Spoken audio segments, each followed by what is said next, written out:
It is your PrisonPlanet.tv memberships that fund so much of what we do here on this operation.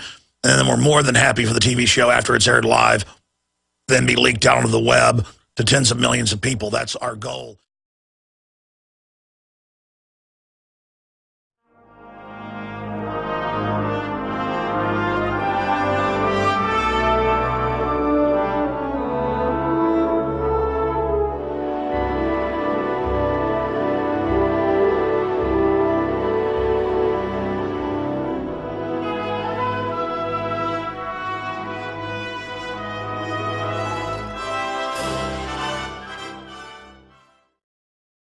Friends, it is Wednesday, the 10th day of October 2012. I'm your host, Alex Jones. We're going to be here for the next 3 hours. Wow, there is so much to go over here, and we're going to be breaking it all down today. But China's economy is melting down faster and faster. In fact, I had that in my stack of news, and then right before the show started, just about 2 minutes ago, I was getting a cup of coffee back in the break room, and I had CNBC on, and they were going, let's be honest, China's deteriorating fast with, riots, and the government's pumping in massive amounts of liquidity, and now they have this dispute with Japan and threatening war and massive liquidity in Europe and here, and then I had to walk out of the room to come down here. But you just see it everywhere. The global collapse is accelerating, and it is engineered. And I don't want to just sit here like a deer in the headlights. I mean, to be quite frank, I was talking to my wife this morning, and I said, we're like deer in the headlights. We get up here on the air, and we say everybody should get motivated, and everybody should take action, and everybody should expose the corrupt government we've got and say no to tyranny. But I feel like I'm not doing enough, or that I'm not finding that magic lever to throw that turns all this around. And then I just realized that historically we're entering a very decadent cycle right now. And we're going to go through this. The question is, how bad is it going to be? And the more people we wake up, the better it's going to be. The pain will not be as great and not as prolonged historically. But it is quite a realization to have been on the air for 17 years, really about 13 years, trying to stop this engineered global meltdown that we knew they were setting up then, and to now know that it's not going to be stopped. They're going to start their larger war in the Middle East. It's already begun. They're going to attack Iran. The question is when. They're going to establish pretty much martial law in the Western world, and they're going to raise the taxes and take everybody's private property unless you're an insider. And armies of bureaucrats and corporate bureaucrats are already engaged in their criminal activities all around us. And the general public is in a trance-like state, obsessed with what Lady Gaga is doing. And we are a rotten, corrupt, decadent system, from the elite at the top right down to the general public, myself included. A shadow of the type of men that founded Texas, a shadow of the type of people that founded this republic. I mean, I've studied the history. I don't romanticize it. I am a shadow of those men, and the general public is a shadow of who I am. That's pretty scary when you know that you're low and weak, and you're better than almost everybody. And the globalists are fully aware of all this, and they're rolling forward. And they know it's a collapse, so they're institutionalizing cycles and using the natural cycle to accelerate it, to control it, like a spacecraft going around a gas giant to pick up acceleration to slingshot to light speed. And I don't think they're going to execute it. In fact, historically, intellectually, I can look at this. Spiritually, I can look at this. Gut level, I can look at this and tell you, the globalists are going to destroy themselves and us if we don't stop them. So right now, I just hope to survive this collapse and this decadent frothing we're going to witness that's going to make anything in history look like a cakewalk, and hopefully have a remnant of human civilization continue on to the future. And I've just got to go ahead and just tell you, that's where I see things going, and I don't think there's any way to stop it at this point. Okay, there you go. Maybe I'm wrong. I've tried to be an optimist, but this country and this world is a rotten hog in the sun. Welcome, my friends, to another worldwide transmission against tyranny. I don't know who you're batting for out there, but I'm certainly batting for Team Humanity and the future of our species. I want liberty and justice and a fair playing field and a good future for my children. And if my children are going to be free, your children need to be free. What comes around goes around. You reap what you sow. They got a lot of different names for it, but the truth is you don't cheat or screw anybody and not have it come back on you. And the social engineers we have running our society are as wicked and out of control and destructive as the day is long. And the only reason they've been successful, the globalists, at taking over the world to a great extent, is because good men and women have done little or nothing to resist them. And many people that are good who've gotten involved have been diverted by the globalists into their own programs, which on the surface say they have a good goal in mind, but always at its heart have dependency, centralization, and brutality at its heart. Okay, wow. Every day it's an overload before I go on air looking at all the news. But let me just try to give you a smattering of what I'm here looking at. Switzerland prepares for mass civil unrest in Europe. Fears over race wars, economic fallout prompt new military battalions.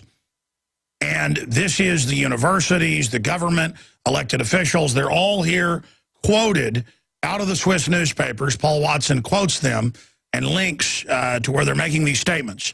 And it's on Swiss television. It's in the Swiss papers. They're preparing for basically road warrior level collapse of Europe. And, of course, the elites in Europe are also preparing in other countries, and they're preparing here while starting wars all over the world and trying to engineer a financial implosion. We're going to be talking with best-selling author of When Technology Fails, Matt Stein, on this and more coming up in the second hour today. So that's just one of the stories I have. You remember 3 months ago, there were, no exaggeration, over 500 news articles coming out and saying there are no drones watching you. There is no weaponization of drones. It doesn't exist. Alex Jones, Matt Drudge, DrudgeReport.com, Infowars.com was Drudge carrying our stories. We just made it up. Even though Kurt Nemo's article that became the national, huge news story that they countered was linked to all these local articles where they had weaponized drones and were weaponizing them and arresting people with them from Texas to Dakota, to North Dakota. So all of this is going on. Well, here is another article today with NBC News, and we're going to play part of this later just to analyze it. Sheriff wants drones to peek inside buildings. And this particular sheriff says in California that he already has drones, but now he wants them to look through your windows and to find marijuana plants and to track what type of heat resonance you have with heat scanners, infrared, so they can SWAT team your house. People get SWAT teamed all the time, and they say, well, your power bill was too high. It must have been marijuana you were growing. Come on, government. You're run by a big pharma that pushes deadly psychotropics and other drugs on the population, prescription garbage, hillbilly heroin, the rest of it, OxyContin, kills by an order of conservatively 10 times what illegal drugs do every year, conservatively. You're pushing them on school kids to the New Freedom Initiative. The U.S. Army and Marine Corps grows the opium, 93% of the world's supply in Afghanistan, and loads it on C-130s to ship it in. And your excuse to SWAT team us and take our houses and cars and all the rest of it is marijuana. Mary Jane. And then when 14 states moved to say we're going to legalize it, Obama SWAT teams the legal dispensaries. I mean, I've just had enough of it. You're a bunch of narcotics traffickers who want to keep it illegal so you can run the stinking black market. I'm sorry, I'm ranting. The sheriff wants drones to peek inside buildings, technology previously used to hunt insurgents in Afghanistan. And it's already going in nationwide. And if this story goes big, they'll just come out and say, well, there's no drones. We never heard of those. Lockheed Martin to control Pentagon's global information grid. Privatization of the Pentagon. Homeland Security learns to love small spy drones. That's Wired Magazine, but it doesn't exist. I mean, the Pentagon, Wired Magazine reported last week that their number one enemy is constitutionalists and those that don't trust the government. Years after we broke that news. But it's okay. I mean, Pentagon's now running checkpoints all over the country illegally, but NSA spying on us illegally. But you know what? I was thinking this morning that this show sounds crazy because it's in reality. But it is crazy. It is crazy. I hear my rebroadcast sometimes on the local affiliates, 590, 90.1 other stations. Or sometimes I hear radio playing clips of me making fun of me. I'll just randomly tune in as somebody's playing clips making fun of me.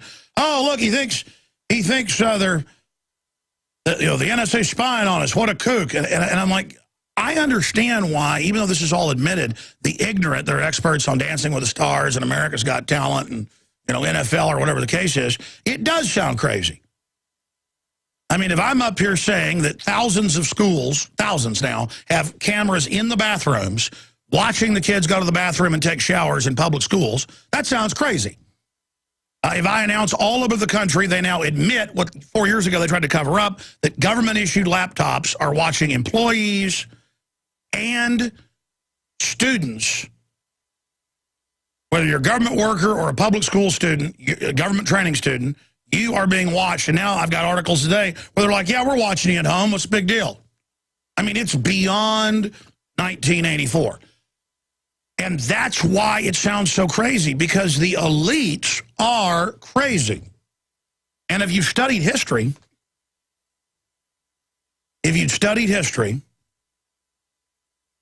you will know that, well, just look at what all the elites have done, different elites. They always think they're God and start murdering everybody in mass or demanding your firstborn be sacrificed or burning cities down for fun or, some neighbor challenges them so they take over and kill every man, woman, and child, or line 2,000 miles of Roman roads with people crucified upside down just because they want to, hail the birthday of the emperor.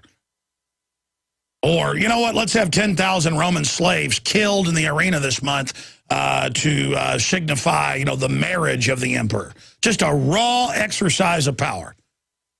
I've got several articles today about the TSA in mainstream news, one of them out of Seattle, local TV, Como TV, where people are in wheelchairs after serious surgeries, one woman terminal with cancer, and the TSA removes the bandages to make sure it's not a bomb. See, there's no medical rules anymore. There's no Hippocratic Oath. There's no Fourth Amendment. There's no nothing anymore. There is simply the system is going to dominate you, and you're like, but it's so horrible. It's so brutal. That's the point.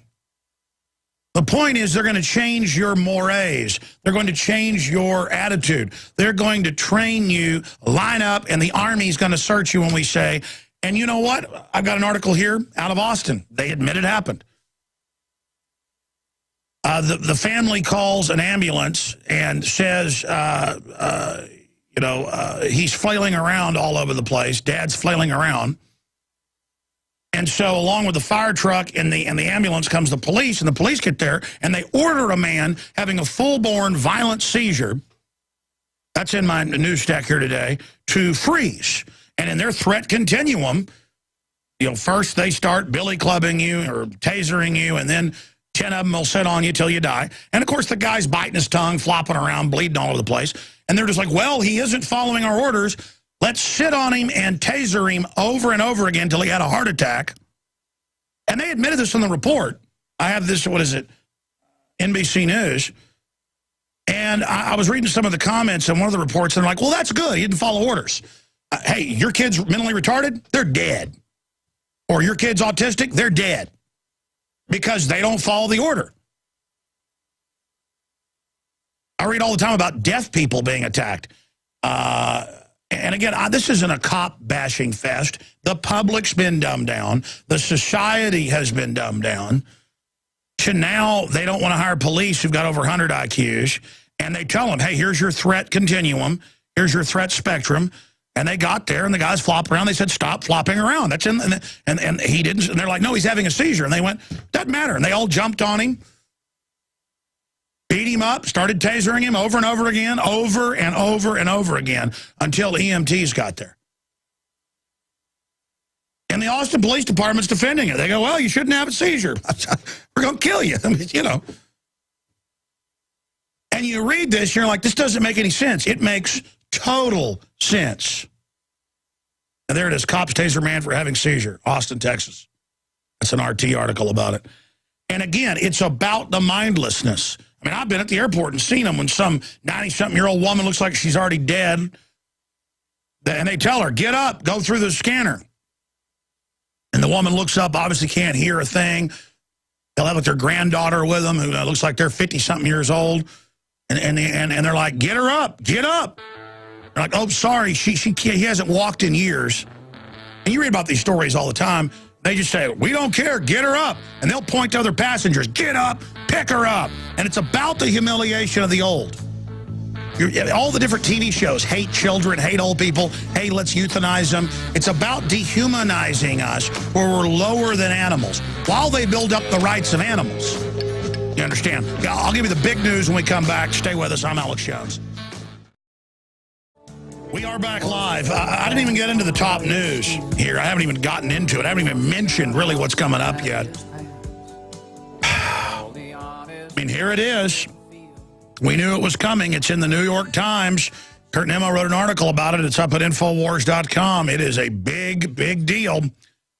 We've known for 9 months our so-called government run by the foreign mega banks. Remember, we've been captured as well through financial fraud. Now they want to militarily put troops on the streets just to get everybody officially conquered. And the poor Syrians who've tried to work with the West, just like Gaddafi's tried to work with the West, are absolutely under 9 months of sustained al-Qaeda attack. And as you know now, starting, almost 9 days ago, Turkey began shelling the entire border region that they said so that they could help bring in more jihadis, mainly out of Saudi Arabia. And they have U.S. troops right there on the border on record. Kurt Nimmo links to all this. Training them and arming them to go in. And the Russians that are there backing up the Syrians, they have been fighting to keep the infiltrators from getting in, where they can then have house-to-house battles in the different Syrian cities. They're trying to stop them at the border. And so NATO-made mortars, that's come out, started getting fired back into a few civilian areas so they could then blame it on Syria. And then the big tell is that Syria never said they were doing it, but our media said, Syria admits they're attacking Turkey. And then Syria's like, no, we're not. We don't want you to invade us. You're doing this. You're the ones attacking us. But it doesn't matter. Our media is now the same ones that, tell you the Federal Reserve is a government agency.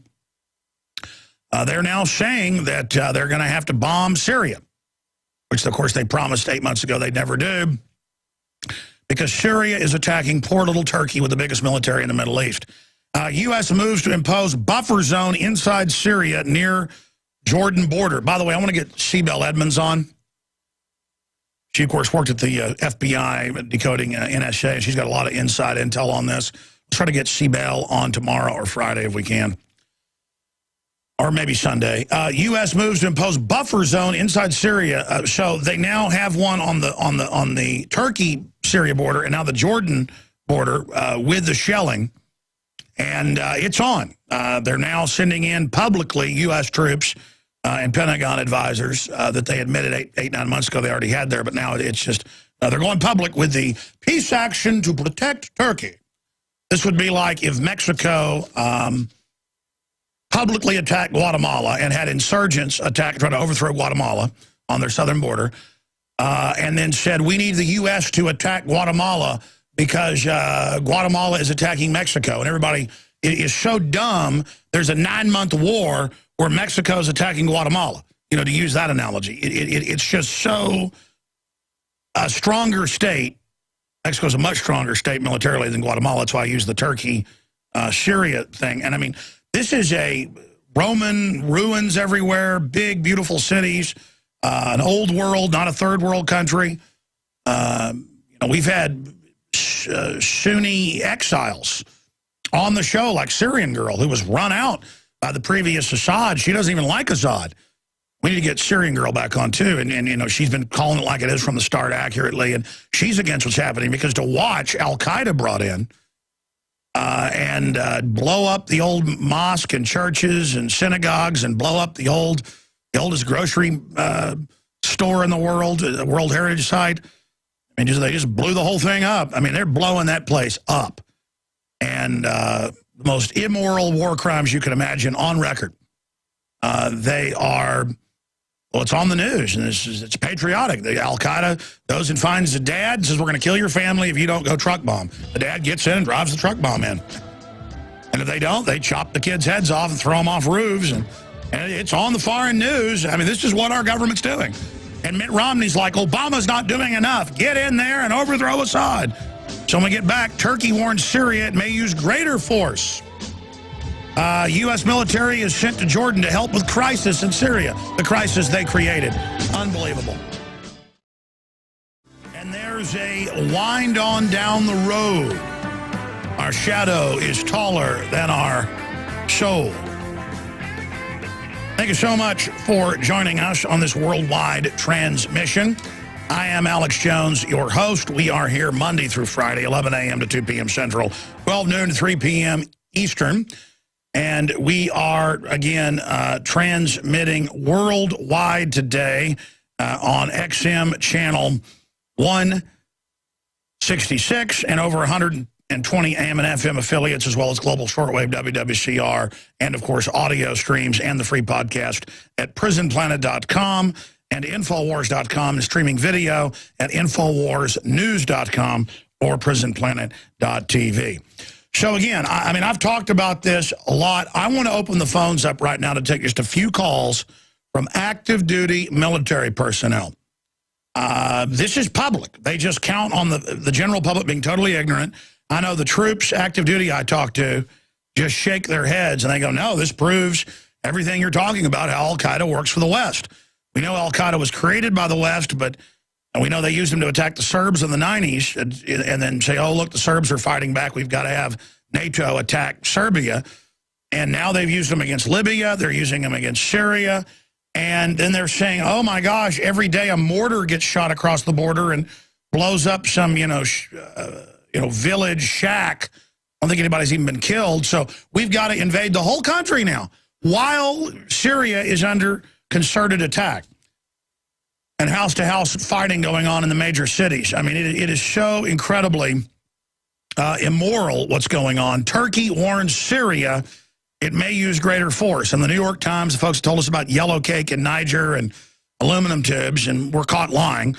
With Syria's civil strife coursing through major cities and unsettling neighboring countries. And look, they report it like, oh, the civil strife, isn't it so sad? When the West literally, on record, started the whole thing. The Turkish military sounded a somber warning on Wednesday that it may respond more forcibly after days of shelling from Syria. And the shelling is a few mortars, which the evidence shows are being shot by the al-Qaeda rebels that, well, I mean, it's a false flag. It's a staged event. News reports on Wednesday spoke of an intensified fighting close to the Turkish-Syrian border near the Syrian frontier settlement, with mortar and machine gun fire clearly audible from the Turkish side. As fighting near the 550-mile border has unfolded over the past week, several mortar bombs have landed on Turkish soil, prompting Turkish gunners to return fire. It has not been clear whether the Syrian mortar is deliberate or the result of an inaccurate fire and clashes between government forces and rebels seeking the overthrow of President Bashar al-Assad. Well, I thought Syria 7-8 days ago took credit for it. Of course, they didn't. Again, ladies and gentlemen, on 8/8/8 in 2008, I got up and the news was announcing Russia has attacked Georgia. Even though I'd been on the air 14 years or whatever it was at the time, 13 years, and thought I was savvy, I went on my show that day and announced Russia had attacked Georgia. And then it started coming out, oh, wait, actually, and it was even like on BBC. Well, actually, when Georgian forces attacked the Russian forces at Abkhazia and South Ossetia. But our media just kept going for a few weeks that no, Russia attacked. And then, I was an evil traitor for saying that, well, no, actually, it's admitted by NATO that South Ossetia and Abkhazia were attacked by Georgian forces. I mean, they went into the demilitarized zone, those disputed zones since the end of World War II, that has Russian populations that were persecuted by the Georgians, vice versa, kind of the Kosovo type situation again, just in a different area, but similar.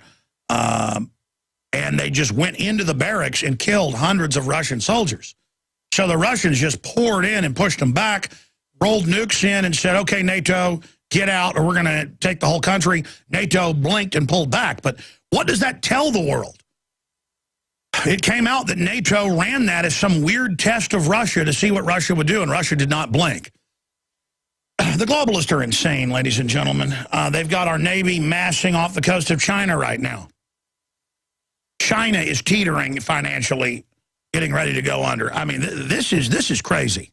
And again, our country's run by the globalists that are playing all our countries off against each other. The Iranian government's bad. The Russian government's bad. Our government's bad. The Japanese government predominantly is bad. The Israeli government's bad. The Syrian government's bad. They're all corrupt. Corruption has become so accepted that that's the prerequisite to being in power, is lying and deceiving and bought off by globalist special interests that are bigger than all the governments. What? You can look this up at the top 100 corporations or of the top 100 biggest economies. Years ago, it passed the line of more than half were corporations. Walmart's bigger than most big governments, most big GDPs, most big countries' GDPs. That's just Walmart, ExxonMobil. But they're just corporations. They're not the banking cartels that are innumerably bigger through fraud, who've created 1,000+ trillion in fake garbage that they got everybody to buy into. Now they're holding everyone hostage, and they need war as the political smokescreen. So I want to ask, we'll go right to your calls for just a few military callers. What is your take on this morally? To know that, even the Council on Foreign Relations and the Washington Post and the LA Times, they admit, okay, yeah, 25% to 50% of the fighters are al-Qaeda. Yeah, they're blowing up churches. Yeah, they're going to kick women out of college and make them wear burqas, just like they've done in Libya. And yeah, but you know what? We're bringing down Assad. We'll use al-Qaeda. We'll deal with them later. Yeah, a year after the killing of Gaddafi or less, they're already saying they've got to re-invade Libya because of al-Qaeda. They're saying they want to invade all these other African countries because of al-Qaeda, where al-Qaeda isn't even at in places like Rwanda and where else are they at? Down there where the Lord's Resistance group's at in Central Africa. And they're saying that group's in 3 or 4 different places. So all of this is happening.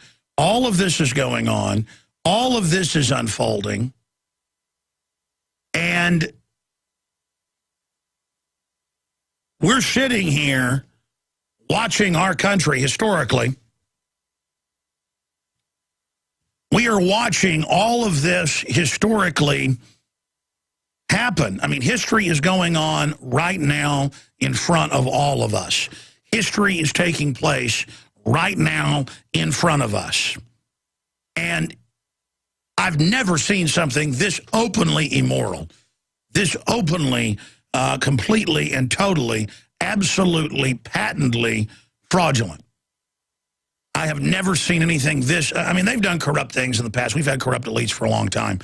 But this is so over the top to have al-Qaeda in there engaging in mass war crimes, throwing people off roofs, chopping their heads off, blowing up churches, desecrating churches, dressing up in Orthodox priest robes, making jokes, al-Qaeda videos, where they're on tape going, yes, America's helping us today, but I will kill you soon. We will hoist the al-Qaeda flag over the White House.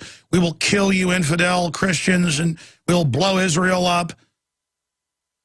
And we're sitting there watching this as our government says, hey, we've got to take all your rights and all of your liberties.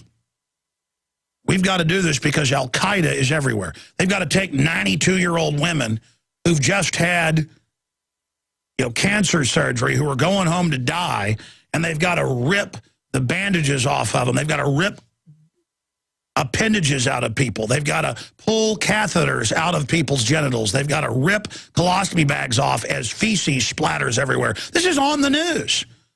They're like, what is that? It's a colostomy bag. I'm ripping it off. This is what things have turned. And it's all just total acts of domination by crazy elites. And they know what they're doing, but they're still insane. They're crazy like a fox. But this is all insane because the elite is insane.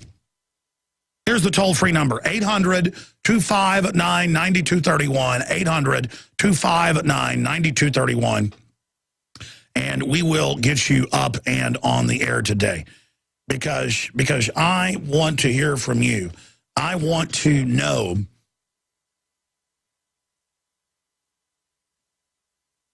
where you think all this is going. I mean, you don't think Switzerland's publicly saying they're getting ready for Europe's collapse and massively increasing their military to keep refugees out of Switzerland because, they're just doing that for nothing. They've never done this except pre-World War II. That was the last time. Speaking of World War II, I had read this back when I had time to read history books as a pleasurable experience. I used to read several big history books every month, sometimes every week. And I remember reading conspiracy theory out of Hitler's mouth, that when he didn't like what somebody was saying, he would say they were a conspiracy theorist. Before that, they would say you're crazy or you're making things up or that it's wild rumors or that you were an old lady. Those were the terms they would use to discredit somebody as just a throwaway line. But the word conspiracy theory, the first time it's been confirmed to have been used, there's an article at Infowars.com about this today. Madman Hitler in 1945, the Holocaust is a conspiracy theory, and he broadcast from his bunker underneath the Reich Chancellery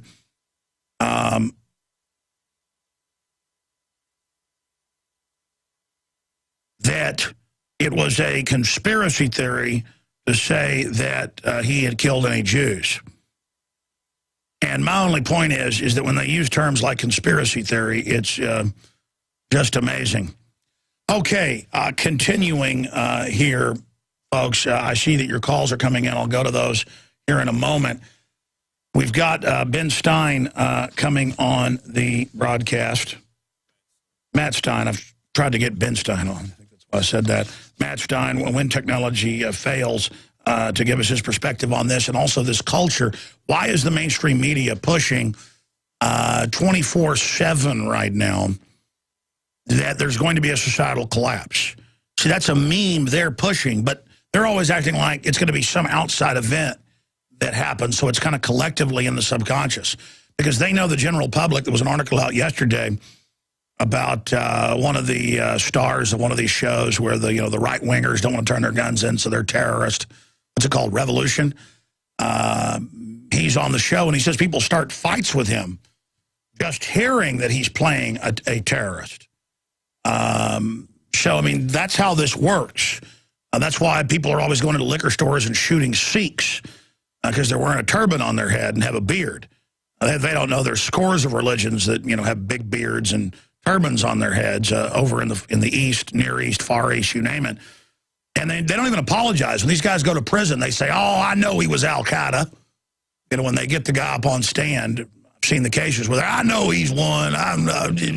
So, I mean, that's it. It's just, they're just there now pushing this whole thing, getting everybody ready for the collapse. So everyone just expects it and then blames, peak oil or the Kuiper Belt object or, whatever it is, when it's a organized Agenda 21 implosion of society. James, Jared, John, and others. James is in the Marine Corps. Do you disagree with me? Do you agree? I mean, it's admitted they're putting Al-Qaeda in Syria and gave Libya over to them and gave them 10,000 missiles.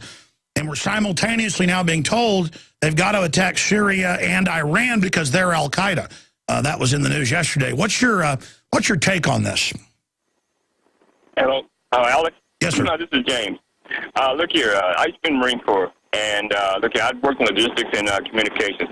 So far as the deal, when they tell you about the mortars hitting, our mortars, like the biggest one we have, the 80-millimeter mortars. They only, statistically speaking, they only will get about 3 miles. from the border from Syria to Turkey. You're looking at about 260-something miles from the border. So they need to get their logistics right when they tell people stuff like that. Guys like us out there that see what's going on, that's been there, that understand that all this is a big wash. And if they keep this up, we're going to basically have ourselves undermanned, ungunned, and everything else, and then we're going to be taking over. See, also, I think the people that did this a long time ago. Do you know back in 1970, I went to Marine Corps in 1978, they were trying to get us to wear the blue helmets, and us guys back then refused to wear those helmets. And we said we would not do it. But that's the reason why they're going after the old guys like us, but we were dedicated to the Corps and to the United States. Yeah, I've seen reports of 60-year-old Marines right now that are in combat, some even older. Just amazing how many of the older generation they've had to go join the military, rejoin. Exactly, because simple reason that we was taught, from old school, and we was, like I said, we was dedicated. But these guys that got nowadays don't understand that they have basically exhausted all your supplies and everything else. So people need to wake up, and you're right. I've listened to your show for a long time. I think when you first started up, I listened to you. So us guys sitting in the background, we're basically monitoring everything that's happening. And so everything is, most Marines I know that's in the units I've been in, they just hunkering down and just waiting to see what's actually going on. Because right now they can't be exposed, and the people that is in charge of the show, they are tyrannical, and they have basically lost their moral scope. Exactly, because America's never been perfect, but I've never publicly using al-Qaeda to go invade countries that aren't attacking anybody, and then saying on the news, we've got to attack Syria because they're al-Qaeda, when it's admitted it's al-Qaeda attacking Syria. How dumb do they think the general public is? Well, pretty darn dumb, but like you just said, military, like family I've got that's been in Turkey, been in Jordan, been in Israel, they all know the players. For the military, it's blowing them away to be publicly helping al-Qaeda right now. Exactly. Well, what has to happen is the people got to realize that between al-Qaeda and CIA, we know that Brzezinski started it. Matter of fact, we over there in Pakistan and running around doing the Soviets. Like I say, everything Pachinik has said, everything that Sabel has said, and people within the agency, the NSA, the CIA, all the good people that know what's going on, they like to say, they basically just see how far this stuff is going to go. But right now, they don't want to be compromised for the simple reason that they can be taken out. So that's why we're going to see what happens and what comes to a head, and then I think things will change pretty soon. I hear you. God bless you. I agree with that, and that's a point I've been meaning to make. We're going to go to break and come back with more of your calls. I've been meaning to make that for weeks here, is that, hey, there's not just bad guys in this world. There's a lot of good people, and they need to stay right where they're at, because that's, people ask, why am I alive? Well, the grace of God, number one. But number two, there are a lot of good people in government and out of government and in media.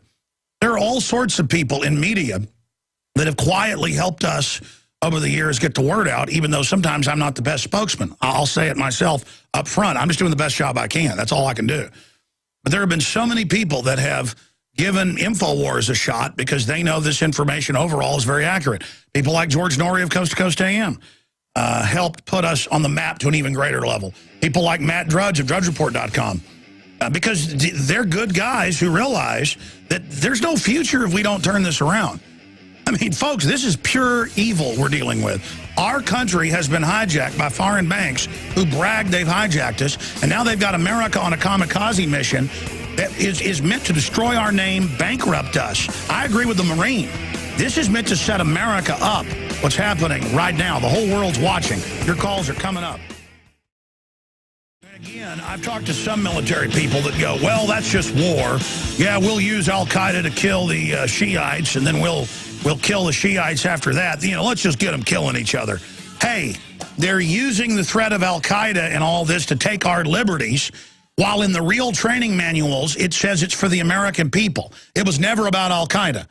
Do you get it? Al-Qaeda works for Saudi Arabian intelligence, who works for British intelligence, who works for the Rothschilds on record.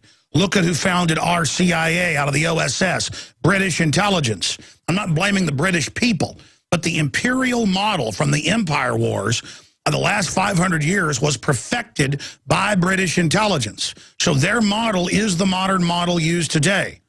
This is a proxy war, divide and conquer, balkanization program that you're seeing.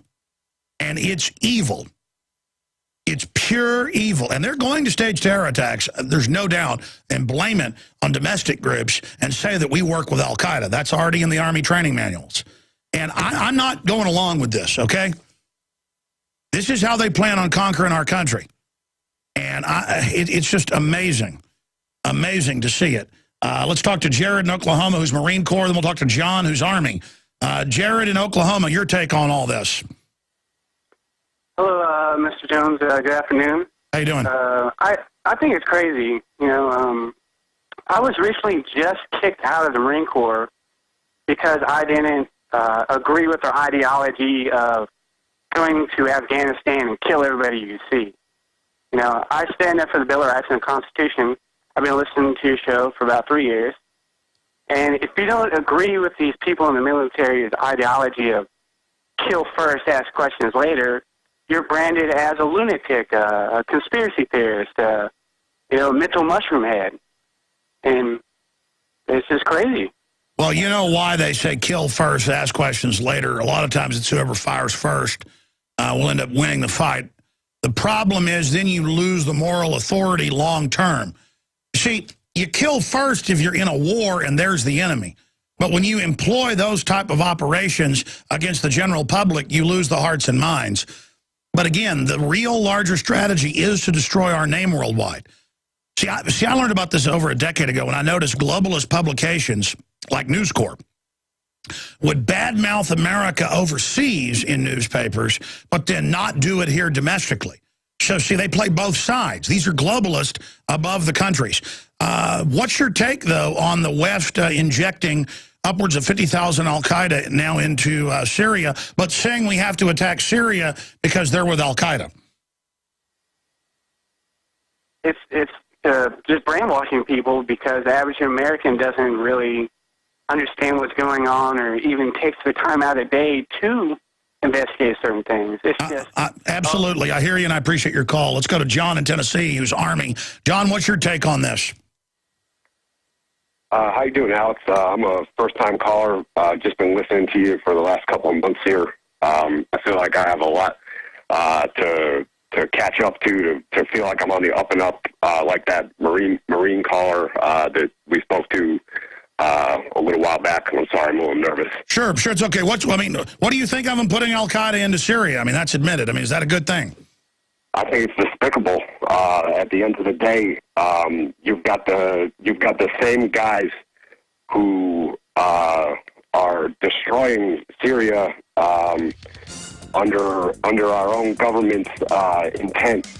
And you know, these, if you look around and see reports from, you know, actual Syrian civilians, you see that they say that these guys that are these rebels, they're like 95% of them are foreign. And it's not. No, sure. Stay there. Back in 1 minute. Yeah, and roughly half of them are al-Qaeda. All right, it's another hour of Worldwide Radio, second hour. Thank you for joining us. Coming up, we're going to talk to a special guest about Switzerland prepares for mass civil unrest in Europe. Get into the economic news. But now the so-called United States, that means the banker-run U.S. military, bankster-run, is doing what we knew they would do, carving out controlled military zones to inject jihadis, al-Qaeda and others on the Turkey-Syria border and the Jordan-Syria border, where they have U.S. bases set up on both sides, training them, along with their NATO forces, and they've got CIA, MI6, and others inside the country. Russian general's been confirmed to be killed. It's a proxy war. The Russians backing the Syrians and the United States and NATO backing the Saudi Arabian al-Qaeda people. And it's unbelievably immoral. They started the war. They call it a humanitarian action. It is wild. And now they're moving towards a strike on Iran. That's in the news. We've got a caller who's in the Army, John in Tennessee. John, overall, when you talk to your friends in the military, are they even concerned about what's going on in the Middle East, or are they conscious of the fact that they're gearing up towards what Secretary of Defense Panetta called a larger regional war where the United States and NATO are allied with the Sunni Wahhabist al-Qaeda in a battle against Shiites. Does that sound like a fun thing to be in the middle of a Arab civil war? No, definitely not. I mean, the Sunni Shiite thing has been going on for quite some time, and there's no doubt in my mind that the whole MO with that is to just create disruption in that general area. Just wanted to get you up on me. I was medically retired from the military back in 2010. I'm not active duty right now. Sure. I just wanted my the take period of active duty or people that just got out. So if you're talking to friends though, what's their take on all this? Well, if I'm talking to veterans who are already out like me, some of them are opening up their eyes to it, because I don't know. I mean, when you get out, like it's been for me, you sit around and you think a lot, think about everything that happened, and I couldn't help but want to look more into everything. I actually had a point I wanted to bring up about the Bin Laden raid, because I saw an article on your website about it early this morning. I ended up doing 25 cumulative months in Iraq as an infantryman, and I conducted tons of raids. And when you put the big picture together, thinking about that whole Bin Laden raid, something that just makes no sense whatsoever, and that a lot of people really haven't been bringing up, is that if Bin Laden, according to the way their story was living and breathing inside that compound before they conducted that raid, for SEAL Team 6 to be going in and raiding that compound and know that he's alive in there and not take him alive makes no sense. And here's why. From an intelligence standpoint, if the Obama administration were able to get their hands on a live captured Bin Laden, the benefit to their administration is unquantifiable. They could put him. They could parade him around, but he worked for the globalists. He worked for Brzezinski, so you can't do that. Plus, the helicopter blew up. Then they blew up the rest of the SEAL Team 6 a month later, and it was some type of dummy guy, some kind of look-alike. So they threw the body in the sea. I mean, it's like little kids believe that Santa Claus comes down the chimney. I was 3 years old, and they were telling me that on Christmas Eve, and I said he's too fat. And because I'm a bad person. I mean, I should believe in Santa Claus, but I don't. But yeah, no, I mean, obviously the whole story's a joke. The Situation Room photos are fake. The whole thing's fake. If people believe Bin Laden was really killed in that raid, they believe in the Tooth Fairy. We'll be right back. Stay with us. Absolutely. When you have that attitude and let the power structure know that you're aware of their implosion of society to shut down their competition and consolidate power and overthrow the gains that Western civilization has made for liberty and freedom and a level playing field since 1215 and the Magna Carta. The globalists want to reverse all that, and they admit that's their plan. We have to get angry. We have to say no to that plan. All right, for the balance of the hour, we are joined by Matt Stein, best-selling author of When Technology Fails and More. And I wanted to get him on, we're going to him here in a few minutes, to talk about the phenomenon of all these TV shows about societal collapse and what is the power structure getting us ready for. Homeland Security TV and print ads about zombie apocalypse, be ready for it, implying, when the welfare checks don't work anymore, the general public's going to turn into something like zombies. We've made that point for many years. And now Paul Watson's article up at Infowars.com and PrisonPlanet.com. Switzerland prepares for mass civil unrest in Europe. Fears over race wars, economic fallout prompt new military battalions. That's in the mainline Swiss news. And again, if you're just joining us for the first time, I am Alex Jones, coming to you from deep in the heart of Texas, blasting out on the AM and FM dial, from Los Angeles, California to Chicago, Illinois, from Dallas, Texas to Rochester, New York, from places like Knoxville, Tennessee to places like Albuquerque, New Mexico. Thank you so much for joining us today. And anybody can listen to the free audio streams and the podcasts you can subscribe to at Infowars.com. There's a war on for your mind, hence Infowars.com, and we're fighting the construction of the technocratic, technotronic, technocracy-based prison planet, hence prisonplanet.com and the video streams at prisonplanet.tv. I didn't do any plugging in the first hour. I always seem to forget that, and it's important to do that because we're self-funded here by our sponsors and listeners and the different ways that we've been able to build a news organization with all totaled about 50 people, 51 people, counting some of the contractors. Upwards of 10 reporters now, the video editors, the researchers, customer service, the shipping department, all of it, 52 souls total. The writers, Kurt Nimmo, Don Salazar, Aaron Dykes, Paul Watson, Steve Watson, his brother. We're going to be breaking all this down here, but you know that in the last 2 months I launched, or in the last month and a half, I launched a new salvo in the info war because of internet kill switches and calls to shut down print and the dinosaur media imploding online, not just in print. I decided to go with what listeners for 15 years of my 17 years on air have begged for, a newsletter, a magazine. But I finally got to the point, I've got a graphics department, editors, all the people. And we put out the first issue in September, The Economic Collapse, Banksters Plot to Destroy U.S. Economy and World Economy, Rome Burned, Will We? And then we've got just a limited number of those left because everything's sold out. We kept some, so the first subscriptions get the first issue in the next 12.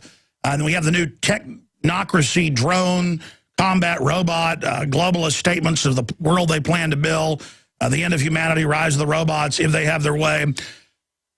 That has almost sold out. So I decided, because it costs a little more, but it's a little lighter, so the shipping, I sell these at cost is the point, because this is an outreach, so you have a good-looking tool with great graphics and great articles and powerful headlines and powerful content to hand people. In this world of everything going digital, when they zig, I zag. When print dies, I go into print. And that's why we have the new glossy. Now, there are a few thousand left of the InfoWars newsprint October issue, the Technocracy. And those are discounted even below cost until we get rid of those at InfoWarsStore.com. And at cost, we now have 10,000 as a test we did, they just came in, of the glossy. And, folks, we got several places to test it out and found a wonderful place in Ohio that we're getting it done, 48 pages, and it is just really high-quality glossy.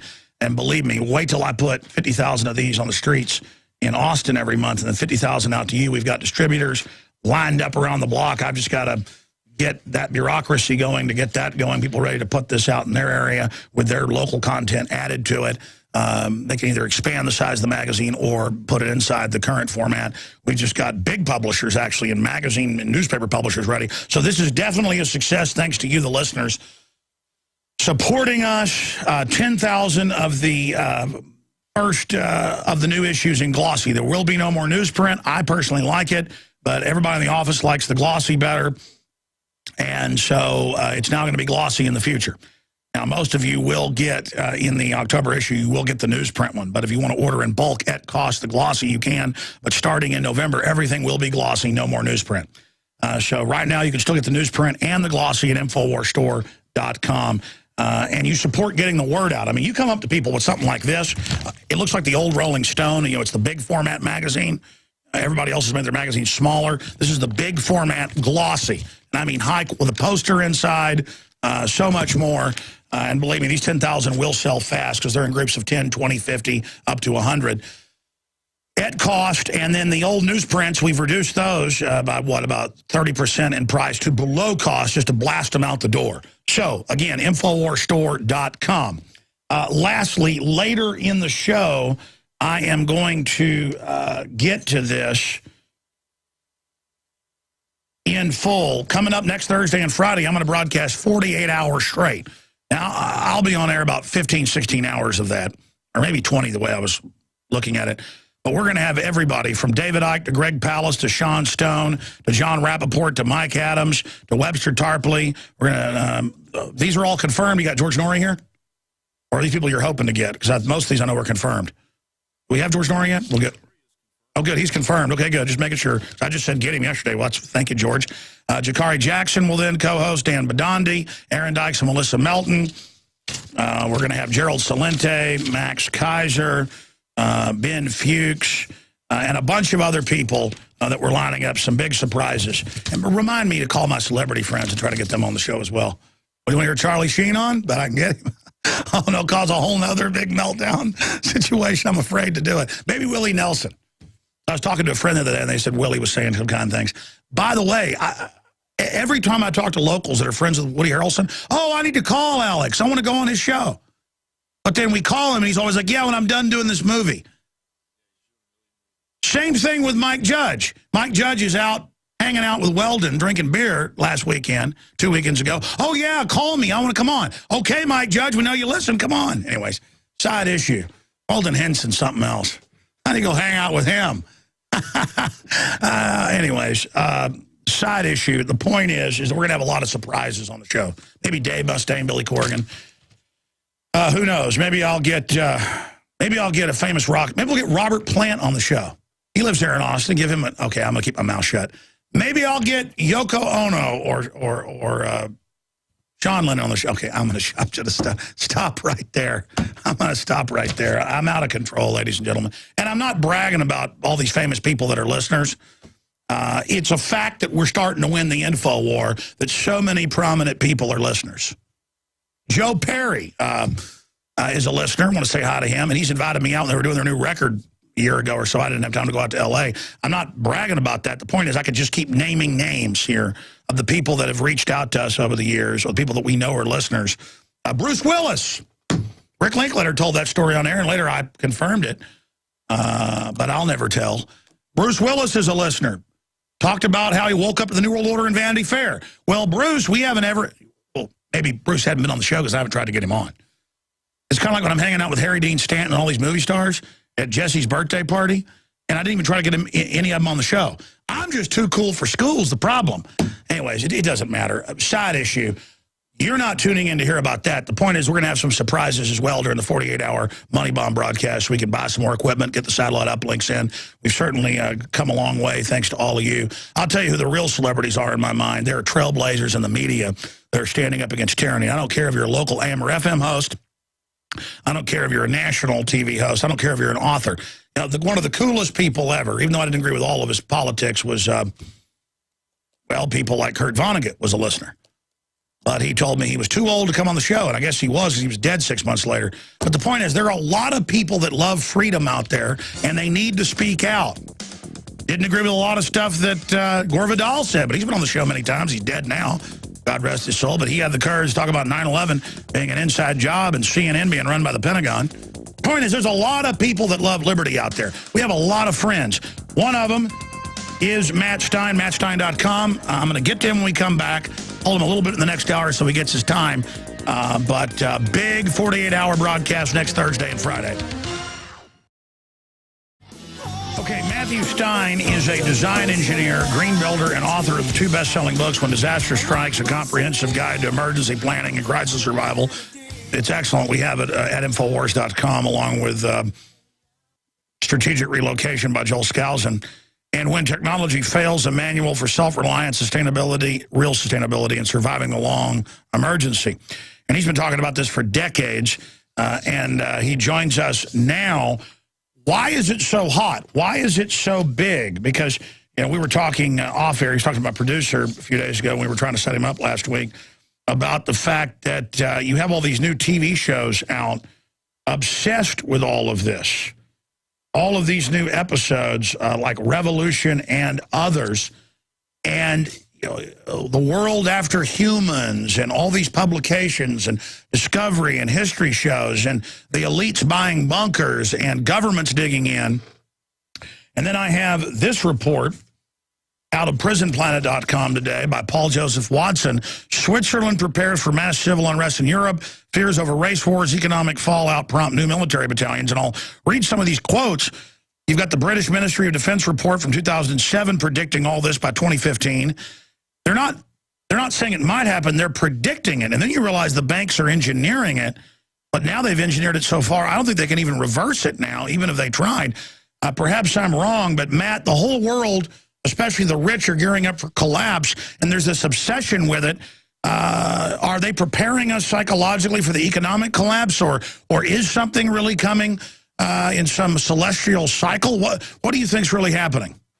Well, in my opinion, clearly something is definitely happening, and that people, I mean, you know, we all go into high school and we draw graphs, and we've got a whole bunch of graphs for the state of the world, the natural systems of the world that keep life as we go going on planet Earth. They're all headed for the bottom. So basically, business as usual is going to collapse the world as we know it. Now, on top of that, there's a guaranteed game over civilization changing event, and that's the sun has these massive solar storms, and several times a year, coronal mass ejections of the size that would end life as we know it on planet Earth. Not kill everybody, but wipe out the grid, the infrastructure collapse, governments collapse, stock market collapse, all of that. These size CMEs launch out of the sun several times a year, regardless of the solar cycle. It's just that most of the time, you know, with the big giant solar system and Earth's just a tiny little dot, so most of the time it goes away from the planet Earth and nothing happens. But statistically, we get nailed by a storm that size roughly once every 75 to 100 years. That's been 90 years since the last one in 1921. It was only 60 years before that since the big 1859 Carrington event. So do the math. That's an average of 75 years between the last two big events. And it's been 90 years since the last one, so we're basically overdue. So I think intuitively, humanity on a mass scale is understanding that we can't keep doing what we're doing because we're soiling the nest and taking the planet down. And business as usual, profit as the god that runs the entire world, like the prophet is the supreme king, and it doesn't matter if we kill the planet so long as we make a buck while we're doing it. I think that model that we built our world on is also killing the world. So we got natural events from Mother Earth. We got the very distinct possibility that a place like Iran, I mean, according to some people, like this pseudonym Reza Khalili, who claims he was in the Revolutionary Guard, was educated in America, joined the Revolutionary Guard, and when the revolution in Iran got disillusioned and joined the CIA. Whether I can't say whether the guy is a fictional character. No, I understand, but what is he saying? Stuff. What he's saying is that Iran actually has several nuclear devices, including EMPs, that they put together. Well, that's what Colonel Schaefer, who is definitely not a hawk, says, and I respect him a lot. And I also have family pretty high up in the Army, and they told me 5 years ago, look, Iran already has 2 nukes. So I don't know if that's internal propaganda or whether it's true, but Colonel Schaefer believes it. I agree. I don't know either whether it's propaganda to push us supporting Israel, but if they actually have the 2 to 10 nuclear devices they're talking about, then I think they're just waiting for an Israeli or U.S. attack to justify doing an EMP attack on Israel and the United States to just totally shut us down. Yeah, I think that's what the big gear up, that's what the Swiss government says, is they're worried about World War III starting. The Secretary of Defense says it could lead to that. We'll be right back with our guest. Long segment coming up to break this down. Stein is our guest. Look, here's what I'm saying. If you just tuned in for the first time, welcome. I'm Alex Jones, coming to you from deep in the heart of Texas, Austin. I know governments are buying 1.6 billion bullets. It was 1.2 4 or 5 months ago. Now it's 1.6. They are buying drones. They are setting up checkpoints. So there's every day now I see articles all over the country with regular Army, not even in drills, running real checkpoints, searching people on highways. There is this total preparation by governments everywhere for collapse. And the big one I see is economic. The 1.5 conservatively, 1,500 trillion in fraudulent debt created by the banks that they induced their agents in government that they lobbied to get in place or ran for office. They even appoint, the leaders of Italy and Greece now. I mean, and brag that they've conquered Europe. They are imploding things. So you've got that. Then you've got what always accompanies depression, engineered or not, and that's big wars as political distractions. That's in the standard playbook. History follows this pattern because tyrants act the same. Those that don't know history are doomed to repeat it. And then you add to this government massively increasing underground bunker building, but details are classified. And you've got what I was just reading earlier, and Matt Stein was starting to get into the reports that, and Gerald Celente believes this as well, along with many other analysts, that if you do attack Iran, they're not going to have to stage stuff because Iran is going to respond with asymmetrical warfare. Of course, the globalists will stage something if they have to, like they're doing, claiming Turkey is shelling, or claiming Syria is shelling Turkey as a pretext to carry that out. So just amazing things are happening, but I want to get back into this nuke situation, but they admit that if they bomb the Bashir reactor and some of the other facilities, that will make Chernobyl or even Fukushima look tame. Because when you have reactors being blown up, then they are going to put off some very nasty isotopes. So we'll get into that with Mr. Stein, who's an expert in this, Matthew Stein, here in a moment. But first off, Switzerland prepares for mass civil unrest in Europe. Fears over race wars, economic fallout prompt new military battalions. Despite being one of the most stable and economically vibrant countries in the world, primarily as a result of its refusal to join the euro, Switzerland is preparing for mass civil unrest in Central Europe that could spill over its border by mobilizing troops to deal with potential disorder. So they're expanding the troops and calling for more brigades. The Swiss military is adding 4 new military battalions to its army that will be spread around the country for purposes of dealing with the fallout from any widespread disorder that could arise from the crumbling Eurozone. And then he links to government ministers and others and professors and news articles breaking this down. Minister Marur, accompanied by whispers from the top uniformed leadership in Switzerland, is trying to raise awareness that Europe's massive financial political crisis could get very unpleasant, right to John Schindler, a professor of national security affairs at the U.S. War College, Naval War College. Swiss military exercises in September called Stabilo 2 were based on EU instability getting out of hand. The Swiss have stayed out of the EU on more things than very prosperous Swiss are gloating about these days, and they certainly don't want EU problems spilling over to the country. And then it goes over the 200,000 troops they want to expand. The last time they did this was right before World War II. And the fact that in their papers they're concerned about race war and basically total collapse and Muslim uprisings, amongst other things. Again, and then you have the British Ministry report, 2007. Guys, just type in flash mobs, British report, and that's the London Guardian headline. That'll bring it up. And it says total collapse of society, 2015. Now, again, going back to our guest, finishing up with the nuke stuff, but I want to get your take on this. I'm not saying all this is going to happen. I hope it isn't. But I'm having to get to the point here where more and more the events are now actually arriving. And I was just watching MSNBC before the show, and they were talking about China, or CNBC, totally collapsing from being a boom economy to collapsing. And Ron Paul says time to panic over quantitative easing. I mean, it's just from every angle. I totally concur with what you said, and I'm going to give you the floor on this for the balance of the long segment here, that people instinctively know that there's a perfect storm of different events happening, and that society goes through these cycles, but we're going into a mega cycle that I believe is going to dwarf any previous cycle. And all the bedlam we're seeing right now is nothing but birthing pains for the main event. Go ahead and get into the nukes and then EMPs, what it does to reactors, and then the tying it into the Switzerland preparation. Well, I agree. I think the perfect storm is coming, and like yourself, I hope it's not an all-out collapse. I mean, it's not something I'm hoping or planning for and getting all excited about. But I think intuitively that people all over the world know that right around the corner, some huge events are happening. And on a government level, I know they have remote viewers, and they look and see if there's a consensus amongst the remote viewers. I'm sure they've seen some pretty nasty stuff, and that's one of the reasons that they're doing all of the bunkers and doing all of the bullets and doing all of this.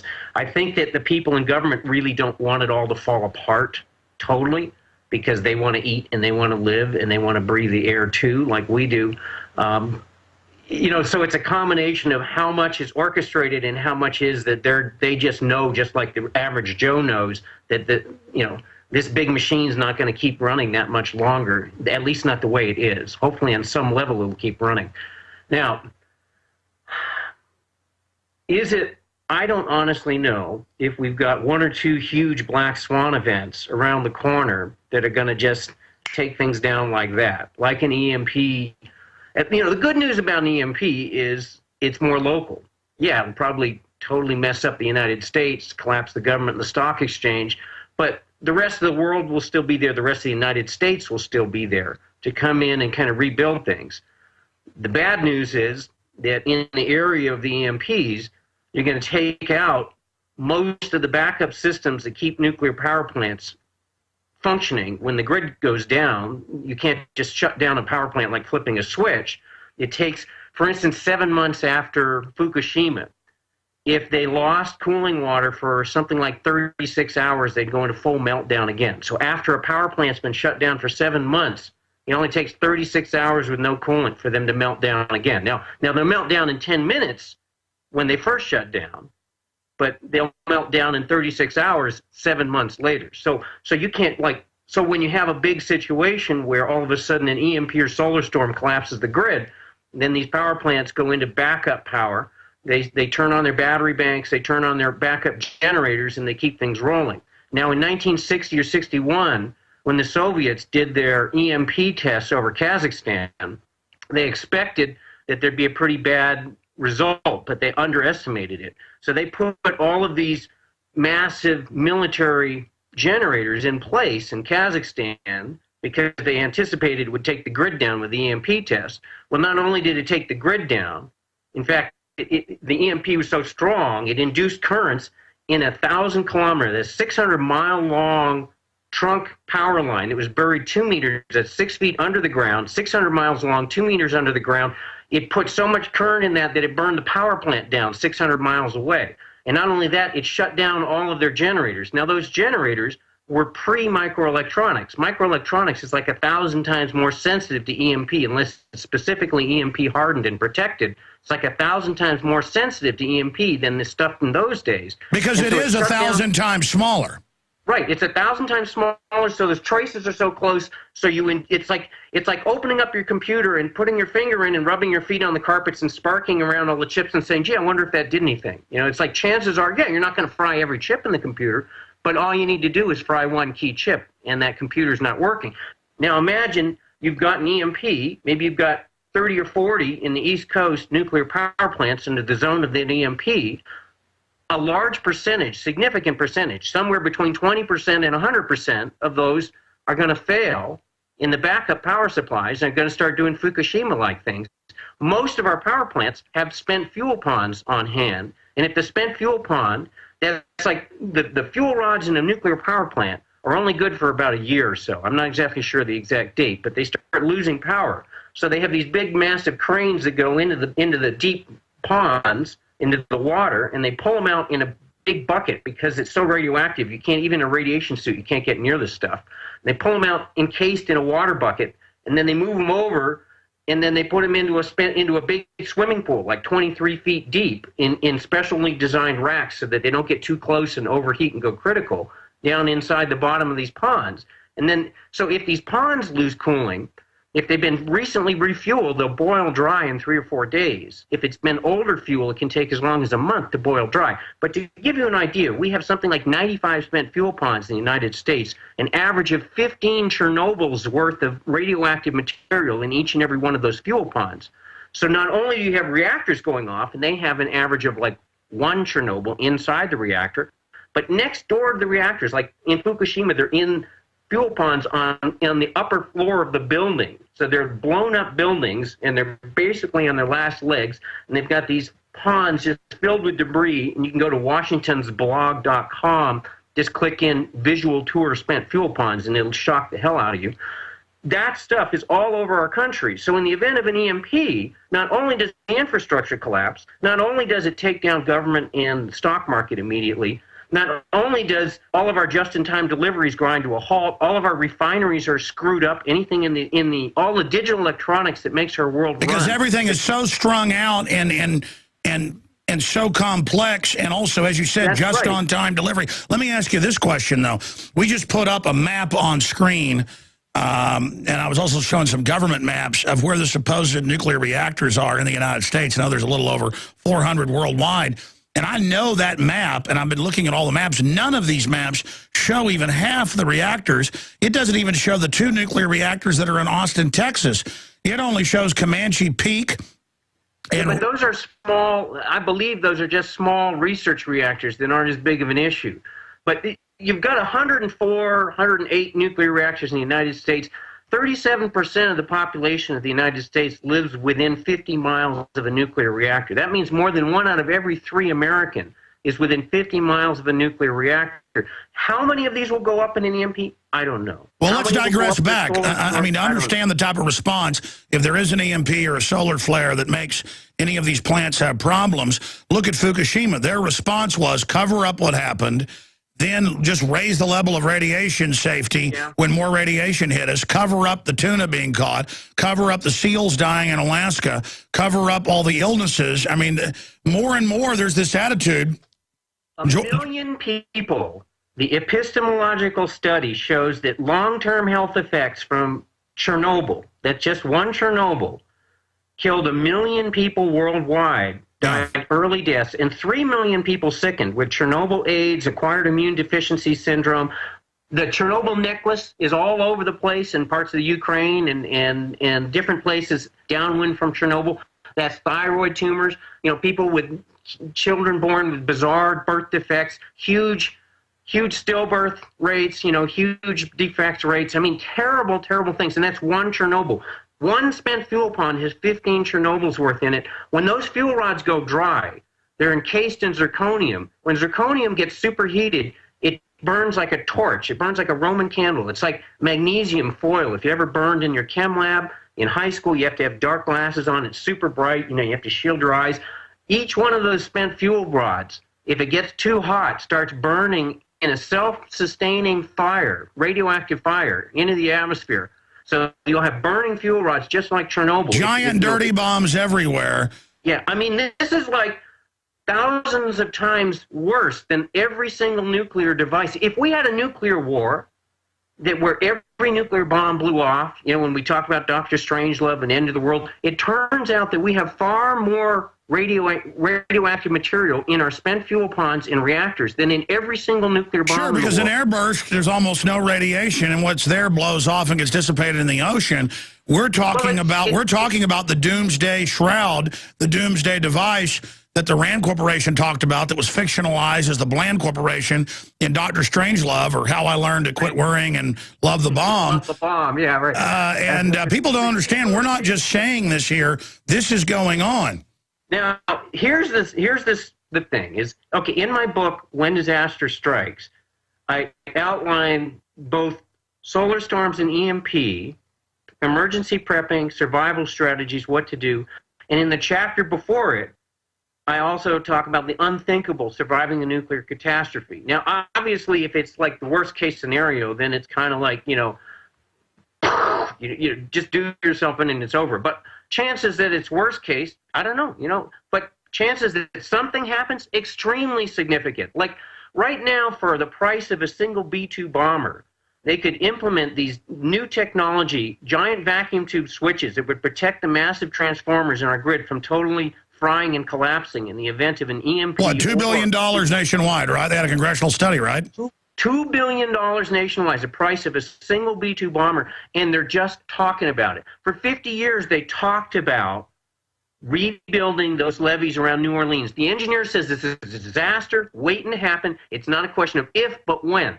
Same thing with solar storms. It's not a question of if, but when. Right now, we're rolling the dice, and if they come up snake eyes and we haven't protected the grid, then it's like, oh, game over for society. Whether it's game over for civilization, I don't know. Now, I know we've covered this last time you were on, but it's important to cover it again. But I want to go to break and come back and ask you, why are they hyping into the world on all these TV shows? I mean, not just because it's popular to cover it. Why are they pushing this meme? But I wanted to mention this as we go to break here. Pompeii. And, of course, the city of Pompeii was a big Roman settlement. The volcano was rumbling. It had a few, different eruptions over time, but people stayed there, and then they all got killed when it blew up. And it's kind of the same thing throughout civilization. People always just get this I don't know what you call it, a normalcy bias, to the point of they're not worried anymore, like GMO and things like that are already killing us. People just get where they accept it. But I liken this to, you know, the myths of Atlantis and their high technologies, or things we know that happened, like Pompeii. Noah and the Ark, you know, I mean, it's a classic story. Some say Noah and the Ark was Atlantis, and the big flood was when Atlantis vaporized, whether it was a comet or whether it was some kind of like super nuclear reaction, who knows? Those are all legends from the past. But it's a recurring theme in history, and it's a recurring theme in mythology, and we're seeing it happen again. And so what do? You either be an ostrich with your head in the sand, or you do your best to be ready and prepared to the best of your ability. Or do you move away from Mount Vesuvius? I mean, if the West and the Northern Hemisphere is where most of the radiation is going to go crazy, do smart people move to the Southern Hemisphere? Well, you have the money for it. But, I mean, is that a smart move for people that are retired or don't want to be around for World War III? I mean, would you move to the Southern Hemisphere? Well, you know, it's not a bad move. At one point in time, I wanted to move to New Zealand because I thought 30 years ago that, you know, we were just headed down the road to nuclear destruction. No, I hear you. We'll be right back. Matt Stein's our guest. We carry all of his books on preparedness at InfoWarsStore.com.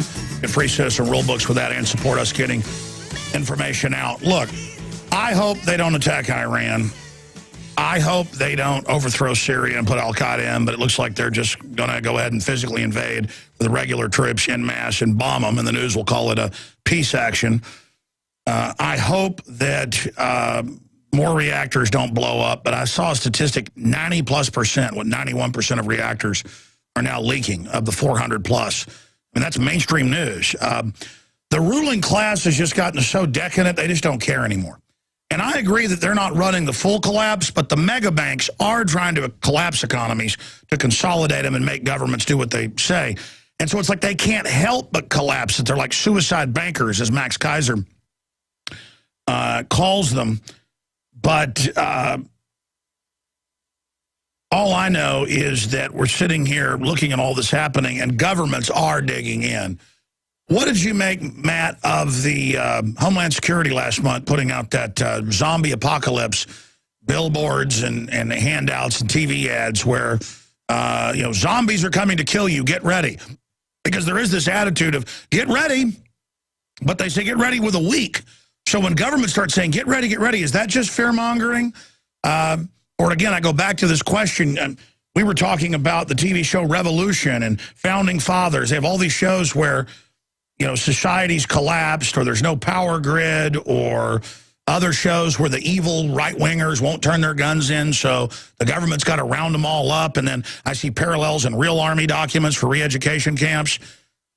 I mean, what's going on? I mean, is this just collective craziness? I mean, what do you think's happening? The media's out. I think the media's out to make a buck, and that intuitively we all know we're in trouble. So we like to watch these shows to get, you know, to like say, okay, you know, is this really happening? Is it not? It's entertaining. I mean, I watched a couple of Revolutions, and it was very entertaining. I mean, I kind of blew my mind that, you know, the little girl is like 3 years old when it all collapses, and then 19 years later, she's dressed in perfect jeans and has her hair done just right and a nice, you know, leather jacket. Like, yeah, the world's collapsed, but she can go to iMagnin and at least Walmart and, you know, Sears and pick up some really cool goods. And all the guys are clean shaven, except occasionally now they're starting to grow a little bit of scruff. But anyway, it's good fun.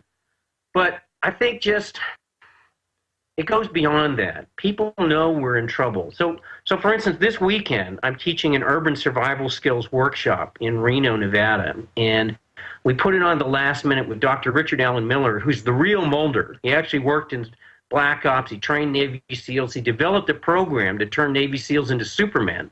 And on Sunday in Reno, he's going to be teaching that for the first time to anyone outside of Navy SEALs. And now I've taught for years in both my books this pit of the stomach exercise to help you bypass the rational mind when you know what's hitting the fan and you don't have all the information. CNN's not working and the Weather Channel is down and you don't know what to do, and your mind's saying, maybe I should do this, and oh no, maybe I should do that. Well, you got to shut that mind off when it's flipping, flopping every single. You got to go with the gut. You got to go with the gut. Now, Richard Allen Miller has this process where you can train to shift into a different state of mind, it's actually a different state of consciousness, where you can bypass time and space and make snap decisions with 3 sigma accuracy Now, he says that you test the class at the beginning of the day and the end of the day, and everyone improves by at least 100%. But with practice, it's more like 4,000% improvement over just like flipping a coin and just making Sure, because decisions. the subconscious mind is 100 times more powerful than the conscious. It already knows the answers. People think it's magic, but really you're just integrating all that data. And I look forward to getting him on because you sent me his info. That's very interesting. Back in 60 seconds, we're going to continue more looking at all this and get into the financial collapse angle. Because look at Detroit. The police are putting up signs saying, enter at your own risk. Oakland's saying they won't respond to 35 major crimes. So the collapse is already happening at many levels. All right, coming up in the next segment, it's going to be your chance to talk to engineer, preparedness writer Matt Stein. The toll-free number to join us, 800-259-9231. 800-259-9231. I got to get you back on with your compadre soon, your associate, to talk about this pit of the stomach thing, because I know there's a lot of research on that.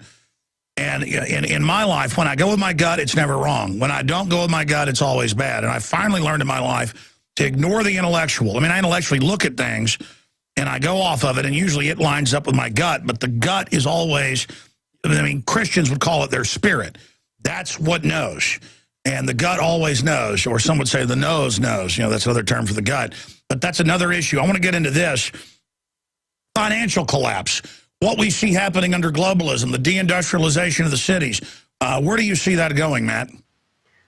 Down the toilet. I mean, we dismantled, you know, the profit being the number one god. You know, here, if I'm a CEO of a corporation, what's my number one responsibility? Maximize profits. So it's not my responsibility to my workers. It's not my responsibility to do the right thing for the country. It's my responsibility is to my stockholders to maximize profits. So that means I take the jobs and I ship them to that part of the world where there's the least concern for the environment, the least concern for the worker. They work in slave wages. They have no health control, and they don't care about anything except making the most money for the least amount of money.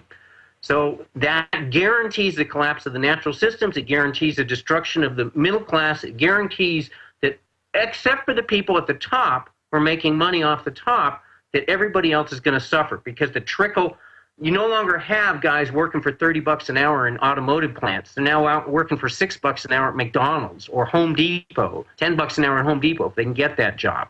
So the money is just not here to keep everything rolling, except for trickling down from the top. So I don't see any way it can go anywhere other than collapsing the world as we know it. And people, but the problem is, there's so much momentum. Business as usual got us to this incredible world with this incredible technology, and very few of us want to go back to like plowing our fields with a horse or a stick in the ground, and doing all that manual labor. But on the same hand, the people who got there through the old way have a huge stake in keeping that going, but keeping that going is going to collapse the world guaranteed. So it's like, where's the solution? The solution is major change. When I ask people, I go to and speak in front of thousands and thousands of people, and I ask them first, how many people think that we have passed the tipping point, that the giant train wreck's going to happen no matter what? And it used to be 1 out of 3 people would raise their hands. Now 2 out of 3 people raise their hands. Then I ask, how many people think everything, actually first I start out and say, how many people think everything's okay? We can keep doing what we're doing. It's going to be okay. So far, I've had 2 people raise their hand, and they were giggling like they really didn't believe it, but they wanted to be funny. So out of 10,000 people, 2 have raised their hand thinking we can keep doing what we're doing. It's not going to... And computer models, we can call the general public dumb down. That's only when they're not conscious and kind of in lazy mode. But crowdsourcing, all of it shows the knowledge of the crowd is always better than even the top scientists. I mean, the general understanding, just like mice know when a hurricane's coming before it's even formed, or they know when an earthquake's coming. I mean, just like they've proven birds and fish have magnetic cells in their brains to be able to guide down the ley lines, it turns out everything the ancients talked about is real. That's correct. It is real, and you can Rick Miller, like teach Pit of the Stomach, he teaches in the Sunday critical decision making, Sunday of our workshop. He's teaching like Pit of the Stomach on steroids. And I'm really excited because this is my chance. I've spent some time with Rick, but I've never been through the workshop. So I'm going to get to learn that stuff because none of us has all the info. Yeah, I tell you, my biggest part of my brain's in the bottom of my gut, and I just feel sorry for people that I run into that don't even know about the gut. It's like, you don't know about the gut?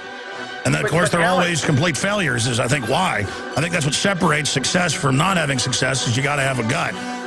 And, of course, with the gut also comes guts. We'll be right back. Stay with us. And we just kicked off another hour of resistance as we attempt, with some success, we need to expand that success to awaken the engine that is free humanity and expose the insane technocrats that are in control of our society. He'll be gone at the end of this segment. I wanted to take a few calls for our guest, and our own Max Cabrera, one of my IT guys who's from Venezuela. He went back to Venezuela to vote. He'll tell you what he thinks about Chavez winning. He obviously voted against Chavez. So that's coming up with us about 5-10 minutes at the bottom of the hour, then more of your calls and news. And I've got to get to all this other news I haven't covered. I've mentioned it earlier. Afterlife exists as top brain surgeon. That's the Daily Telegraph. A sheriff wants drones to peek inside your home. That's up at Infowars.com. Selling your own books, electronics, even furniture will soon be illegal if Supreme Court says so. That's even ABC News reporting on that. Also, we're going to get into what's happening with the economy and the Eurozone, and the EPA encourages youth energy patrols to enforce their energy standards. Yeah, the GMO's not bad. Radiation's not bad. Just have kids bossing you around right out of Nazi Germany or Maoist China.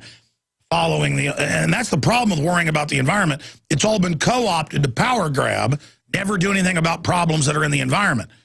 When we hear about sustainability, they have a false sustainability. And, of course, the engineer who's on with us, he's the author of several books, When Technology Fails, and several other great books that we carry at InfoWarsStore.com.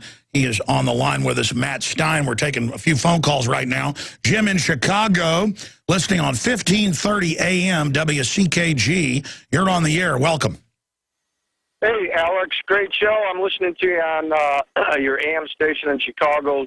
Great move. My question to your guest is, as we all know, the mainstream media is full of baloney. And I've heard some things, but I would like his take, because he's very well informed, on exactly what the state of Fukushima is right now. I may have missed it earlier if he already spoke about it, but I'd rather hear his point. Sure, a basic breakdown of that. Anything else, or do you want us to hang up and answer it?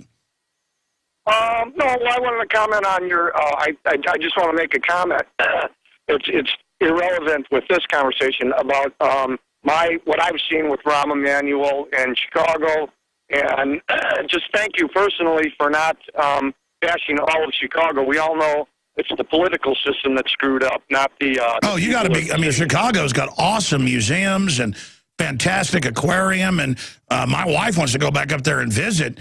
On vacation. It's got so much cool stuff. I mean, Chicago's great people. I got family lives up there. It's the corrupt mafia government ruining it, and the welfare state financing all the gangbangers and disarming the people of Chicago so the criminals can run wild.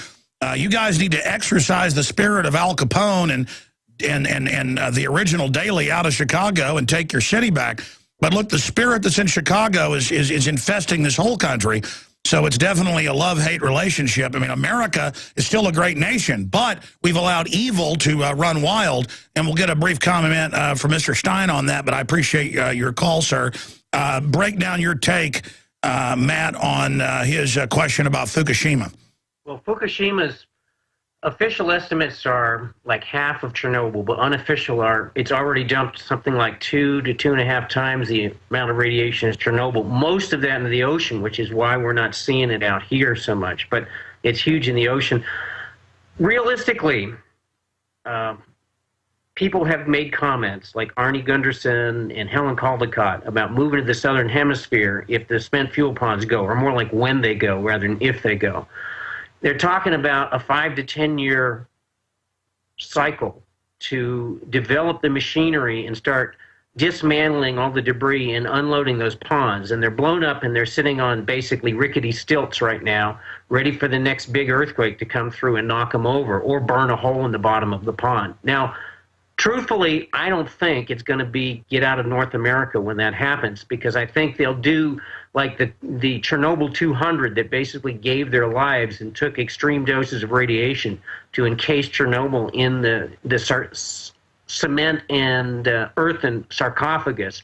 They're going to have to do the same thing in Fukushima if and when those spent fuel pods go. But Fukushima is like a huge warning signal to the rest of the world to say, look, these engineers are smart. They do the best they can, but there's all kinds of things in the world. There's terrorist acts, there's earthquakes, there's hurricanes, there's tornadoes.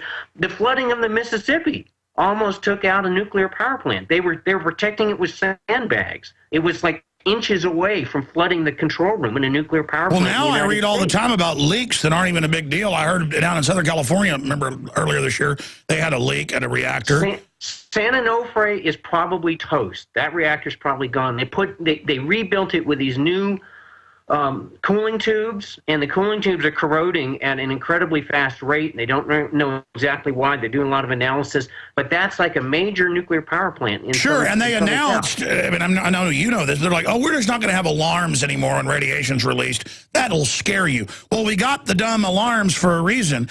And you know what? The fellow was making so many points. I forgot he didn't get to make his point about Rahm Emanuel and what he's doing in Chicago. So try to get back in sometime, brother. I want to hear what you have to say as a Chicagoan. Deborah in Florida, listening via the audio streams at Infowars.com. You're on the air. Hi, Alex. Thank you for taking my call. I think my husband and I think you are terrific. And I have a question for your guest, and I have a question for you. Sure. We live here in South Florida, and basically, I'm medically disabled. I used to be very healthy, and over the last 10 years, I have a neuromuscular disease. I don't know where it came from. My doctors are puzzled. They don't know where it came from. You've been taking vaccines?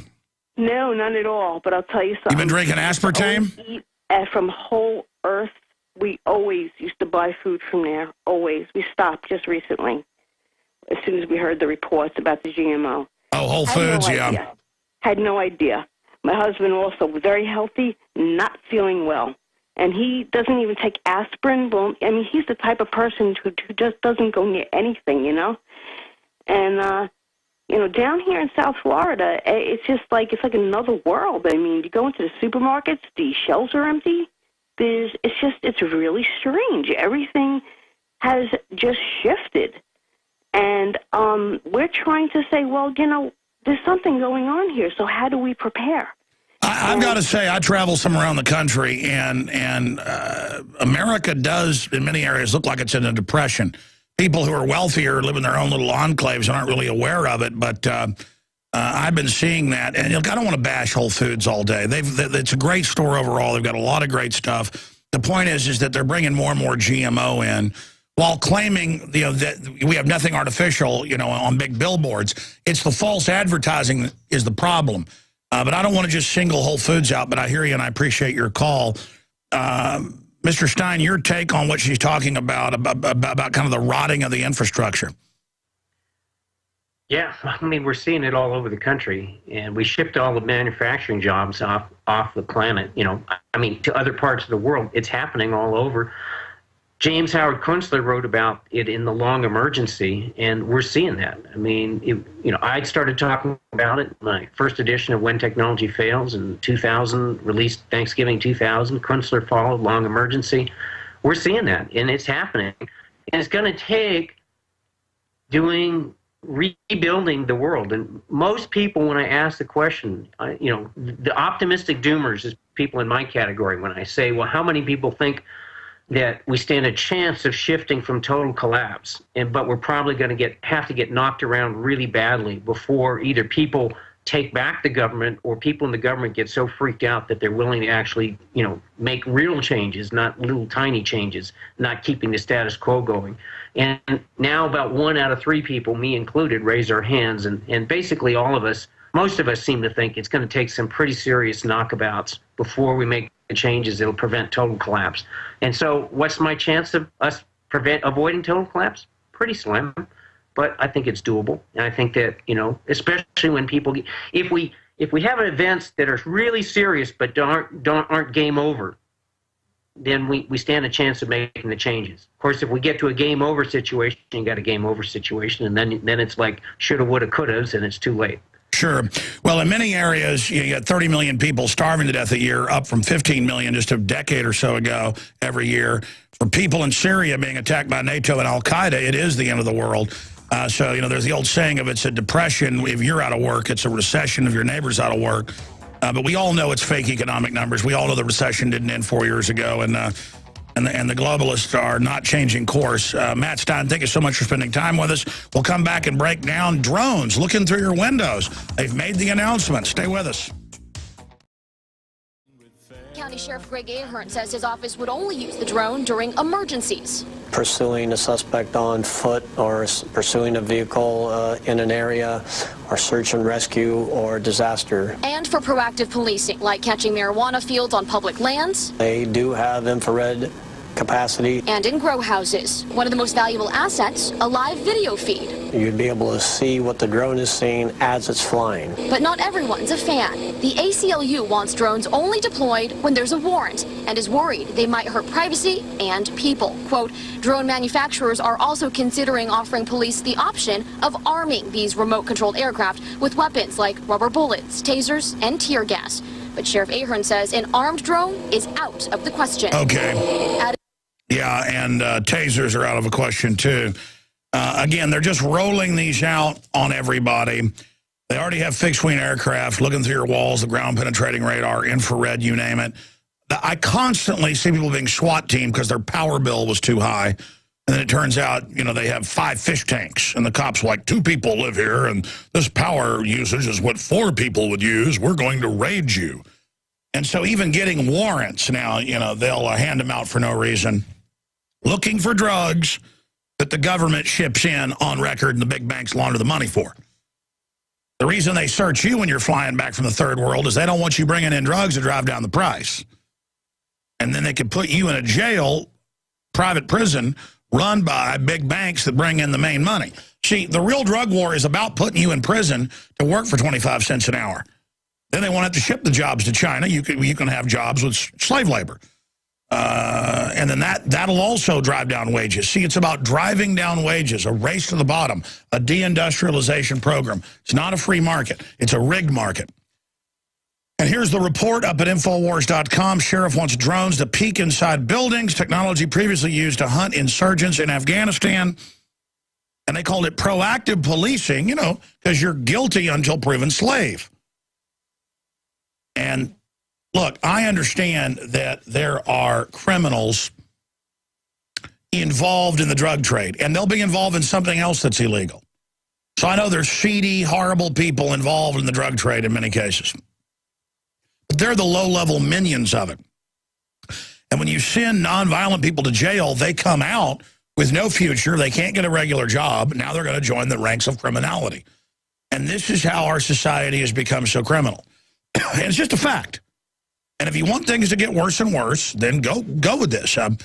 What I've seen, crime statistics of over 90% of home invasions and armed robberies are drug-related, people wanting money for drugs. And that's a hidden tax where you get robbed because the drugs cost 10, 20, 30 times what they should if they were decriminalized. Not legalized, decriminalized. A procedure. Why is it that when you have a procedure to get something, even if you've got to get a prescription or jump through hoops and pay taxes to get it, why is it that that always destroys the black market? Because it lowers the price so much that people don't want to be in the black market anymore. You introduce competition to it. Monopolies are the enemy. Monopolies in banking, monopolies in the drug trade, monopolies in any trade. Look, they got rid of 9 years of prohibition that absolutely empowered the mafia in this country with alcohol in the 1920s. And they, the next year, made a score of things, Schedule 3, controlled by the DEA. Because they needed something else to sell. I mean, it's real simple. And they had all these corrupt cops on the take. Across the country, it's come out. Pick a big city, you name it. The detectives and above, drug dealing. Or keeping their mouth shut and getting a piece of the action.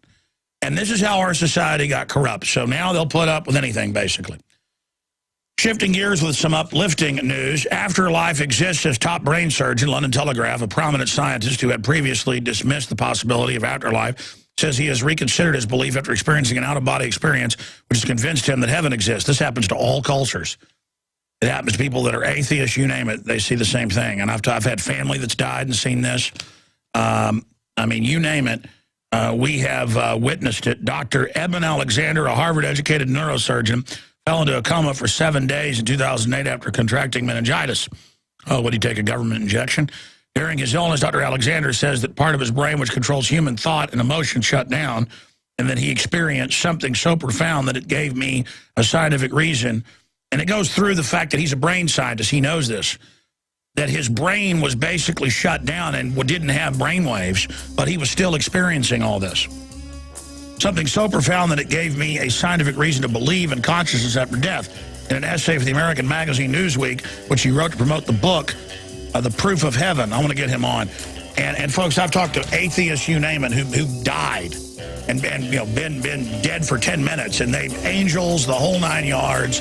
I mean, it's real, folks. We see a very tiny spectrum of reality. Okay, I know that we've got callers on hold. A lot of you probably called in for the guest, but he's gone now, so you can either stay on hold and I'll go to you in about 10 minutes, or you can hang up, but we'd love to hear from you. 800-259-9231. I am Alex Jones, your host. We're going to be talking to Max Cabrera here in just a moment. Okay, if you enjoyed InfoWars magazine, newsprint style, say bye-bye. I'm sorry, I like newsprint myself, but almost everybody in the office voted that they like the slick magazine, glossy, and we can get it for a little bit more than the newsprint. So we're going for it. And so you can buy what's left of the newsprint version of the October issue at cost to give people. It gets into the technocracy, the control grid, the elite's own statements about reducing world population and planetary control. DARPA, the real Skynet, October surprise war, the end of humanity, rise of the robots. This is an emergency transmission with the cover that I designed with the graphics people. And it's got the inside great poster. You are the hope, you know, the resistance, powered by Infowars.com. It's got amazing information. This is tailored, 48 pages, to give friends and family who are not fully awake. They'll pay attention when they get something like this. It's like a book. Looks like Rolling Stone, you know, old Rolling Stone. In fact, it's the same dimension. That's what I wanted to go with. We tried a couple different places with glossy, found one we really like. Out of Ohio. Great folks. So made in America, written in America, printed in America. Here it is. Get the first issue when you subscribe on the Economic Design Collapse, the September issue, and then get the next 12, including this one. Shipping is included at $59.95. I could say, hey, support us by doing this, but it's right at cost, so it doesn't really support us. But it does support us by living in a free country and waking people up. That's why we're doing this at cost. Or subscribe and get the 13 issues, or buy them in bulk, 10 up to 100 at cost. Now, we've lowered what's left of the newsprint version, and after this, there won't be any more newsprint, to below cost to get the last 10,000 or so out the door. We've 50,000 on the streets of Austin, 40,000 sold, about 10,000 left. It'll be gone in just 4 or 5 days at this rate. Then we have 10,000 of the glossy. Then going forward, everything will be glossy. And that is at cost as well at InfoWarsStore.com. That's InfoWarsStore.com. Ladies and gentlemen, it is all there right now. You can get a 10-pack of glossies for $19.95 or a 10-pack of the regular newsprint for $14.95 and wake people up. It's got powerful graphics and even more powerful info. InfoWarsStore.com. Also, don't forget that it's key to not drink the regular tap water with all the drugs and chemicals and Prozac runoff in it. And what I use at my home and what I use on the road is the ProPure water filtration system. And we already have the lowest price at InfoWarsStore.com. But when you put in promo code WATER, you get the lowest price on top of it anywhere. 10% off on all of their different units at InfoWarsStore.com. We also have the Life Straw discounted emergency water filtration system and more, and your purchase funds us, because we're not like the government that puts a gun to your head and takes your money and then gives it to somebody else to propagandize. We are supported by you. And so we promote things that I believe in. It's a win-win situation, InfoWarsStore.com. By the way, we've had a lot of people, I keep seeing comments all over prisonplanet.com and Infowars.com saying, we want this for free. Where is it? And again, you go to Infowars.com/newsletter, where we send out weekly news alerts and updates and special videos. And we've sent it out 4 or 5 times this issue. But Max Cabrera is the guy that's in charge of that. Will you send it out at the end of the show again today for anybody that missed it? Infowars.com/newsletter. Send them the digital copy where you can click the links and flip the pages, because we're just getting bombarded, because if people don't tune in at one time and hear it, they just don't know about it, Max. We can send that out again, no problem. Well, that's fantastic. And then I guess send it out again tomorrow, because some stations rebroadcast at night. We'll get even more calls. But you can get the magazine free, too. Infowars.com/newsletter. And then coming up, ban under 3s from watching television, study says, London Telegraph. That's also in the London Guardian. Doctors should curb the amount of time children spend watching television to prevent long-term harm, say pediatricians. It's been proven, not just in this study, but literally hundreds of others. Neurological disorders, reduction in brain growth, physically lowered IQs. Our next issue, a big part of it is the zombification via television. And I'm not defending the internet television, but it's been found not to do the same thing, because you are controlling it. You're interacting, you're clicking, you're doing things. But if you do watch television on internet and go into suspended disbelief for more than about 5 minutes, then the brain damage does start. Talk radio, print makes you image things. We're going to have big articles on this, breaking down the studies in the next issue. And that's what caused the zombification. But a new big study about, they call it zombification. I was going to call this in the next issue, and now they're calling it that, because that's what it is. The public has smaller brain sizes from television. Television is killing us. The low attention span, changing the subject every 30-second garbage, and where people just sit there accepting whatever they see. It's making a nation a world of spectators. Now, somebody who's not a spectator is Max Cabrera. Max, I don't know how much of your story you can tell on air, but you didn't want to tell this last time because you said, well, I don't have proof. I just heard about it and saw it in Venezuela. And then we were reading Charlotte Iserby's book again, and it was pointing out where in Europe they did this, where they told the kids, pray to God and ask for the milk in the morning, the school lunch. There's no milk.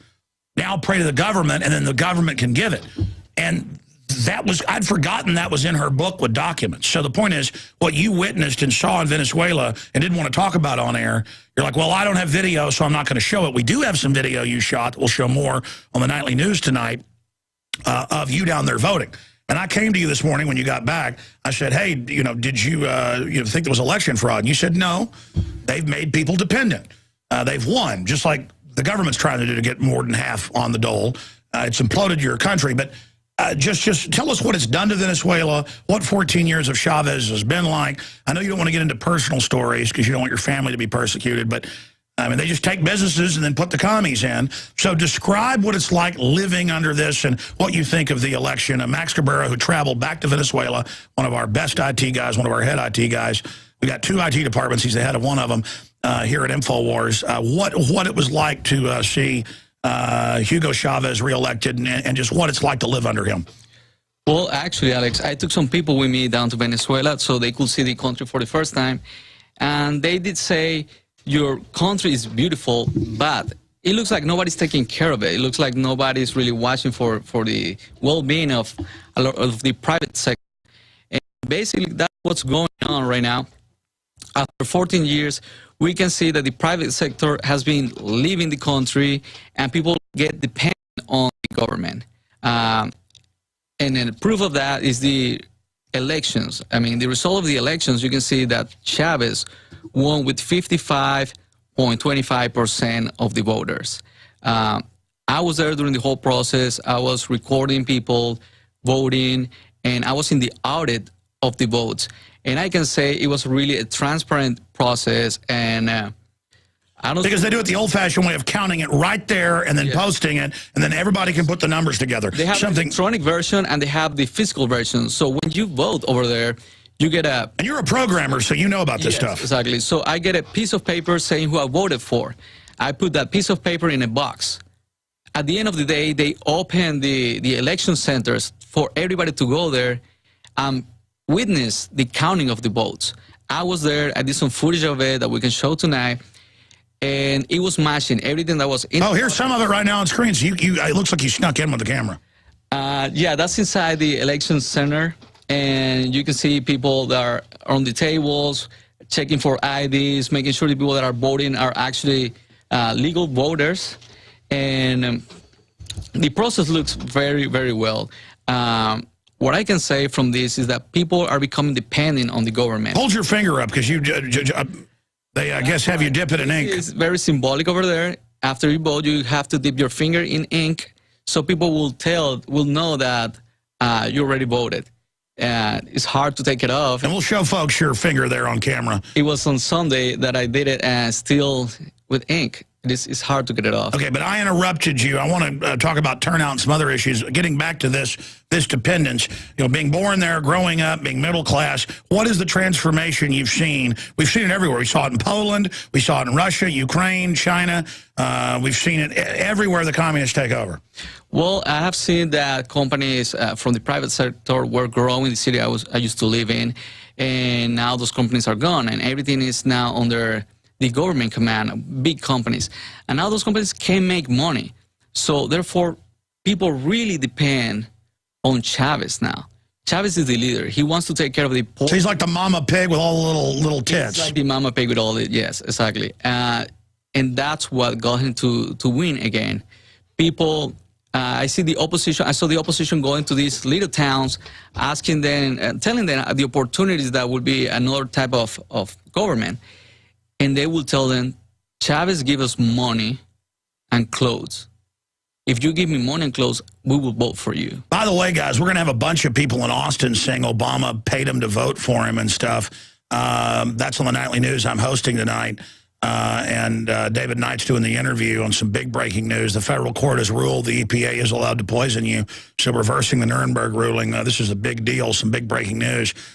Tonight, but can you guys go get Jakari Jackson, that one clip I played on the news as a teaser for tonight, where the guy's saying Obama gave him $200 to vote for him? And again, government does this with these little handouts, but these people, really think I got an Obama phone and Obama's going to do more. Can we cue up the Elmo version? He's giving away funds too. He's giving away funds as well. Okay, so tell us about that. So there's a Chavez phone as well. Yeah, there is a Chavez phone. There is a Chavez car.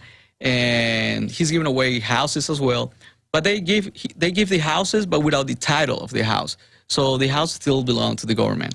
By the way, that's the plan, they say, to bankrupt all the mortgages, even those that are paid up, is to then bankrupt them and nationalize them, and now the government runs your house, just like the Great Depression was used to get Social Security going. This is a domestication process. Yes, it is, Alex, and it's obvious. I mean, people are depending on Chavez, and obviously when they see that there is another option, they are afraid of losing what they have. It's not too much. I mean, they are living off petty cash. I mean, they give them a little amount of money, and they feel happy with that. They don't know any better. Venezuela is a poor country. 80% of the population there live in poverty. Some of them, they don't have access to the internet, to regular news, and what they see is that somebody is giving them money. So that's good enough for them. I support that you have to help people. People that deserve help, they should get help. But you have to stay open to the private sector. Sure, they want to make you dependent, though. That's why they do everything they can to shut down all competition, shut down the family. The socialists have a model. And at the end of the day, they're not just well-meaning idiots. They want to get you dependent to then carry out the eugenics.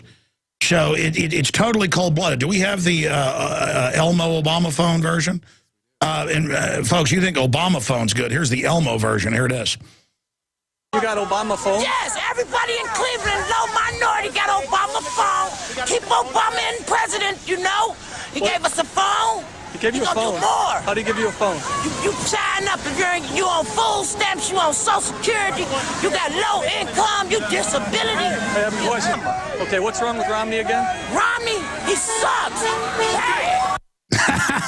If you're a radio listener and not watching the streams, we had that a week ago. I never got around to it because I've been so focused on serious stuff. But they took that woman and then added Elmo onto it via a TV host interviewing Elmo in another interview. They dubbed it over.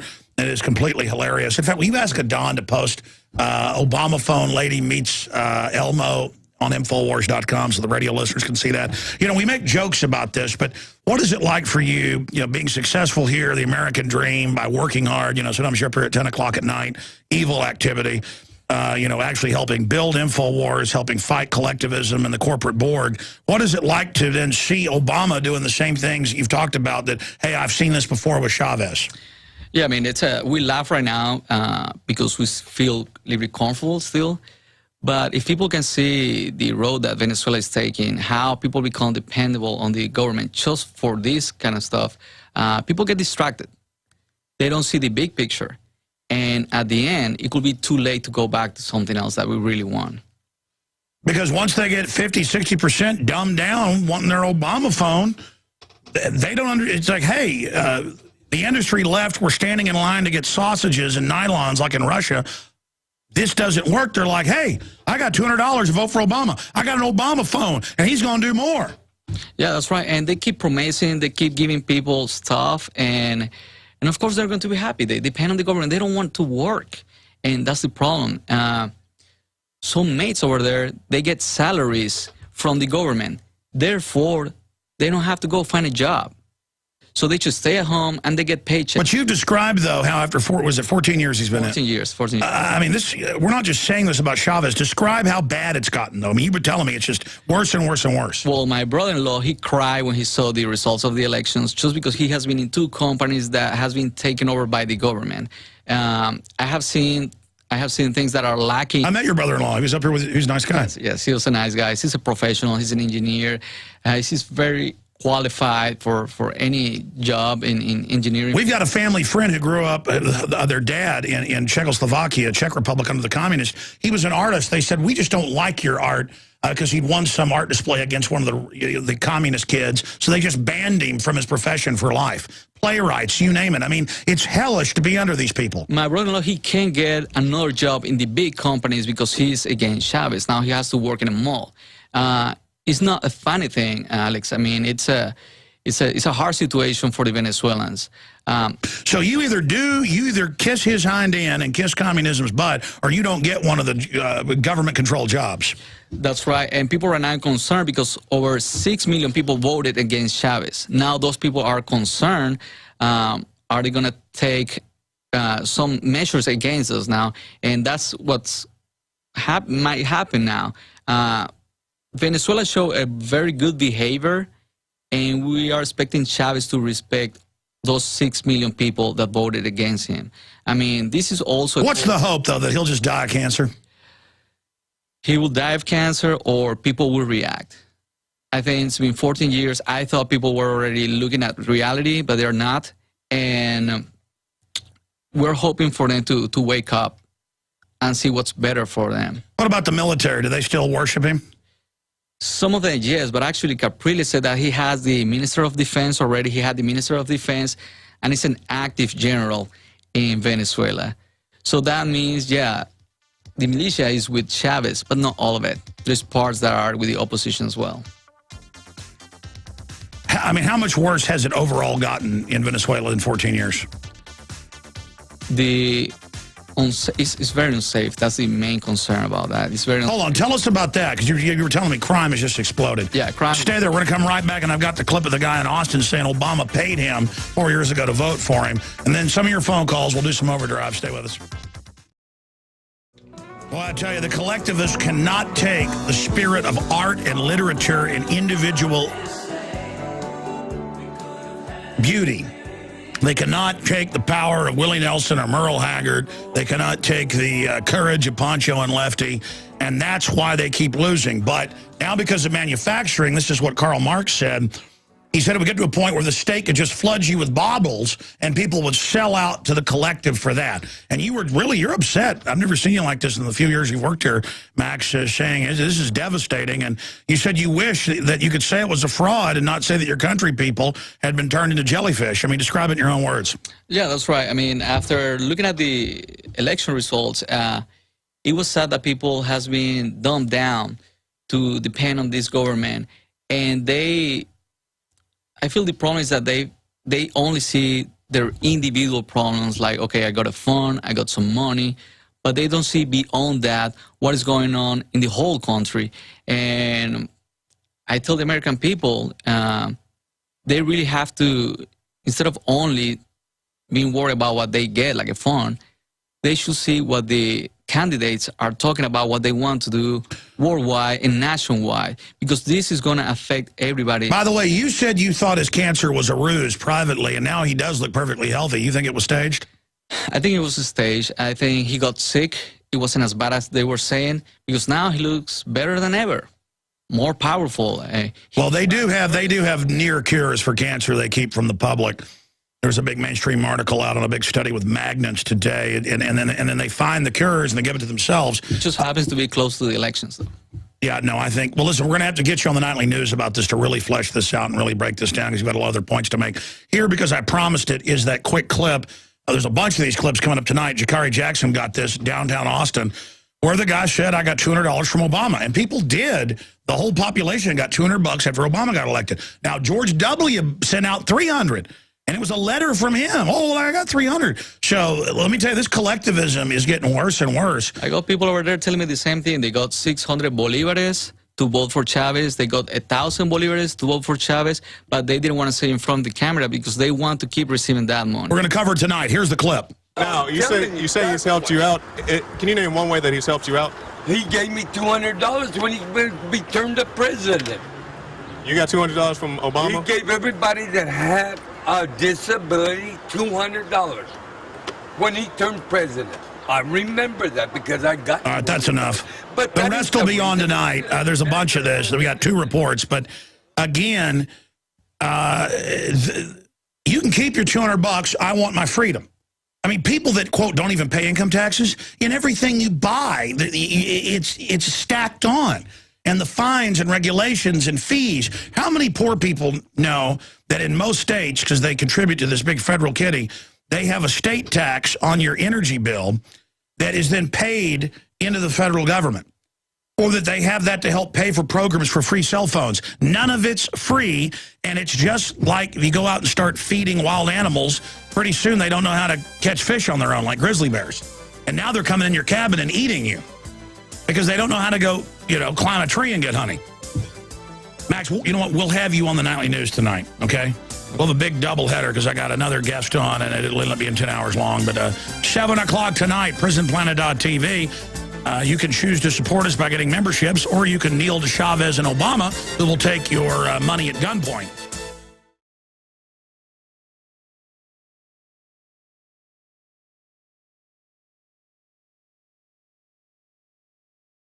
It is your prisonplanet.tv memberships that fund so much of what we do here in this operation. And then we're more than happy for the TV show after it's aired live, then be leaked out onto the web to tens of millions of people. That's our goal.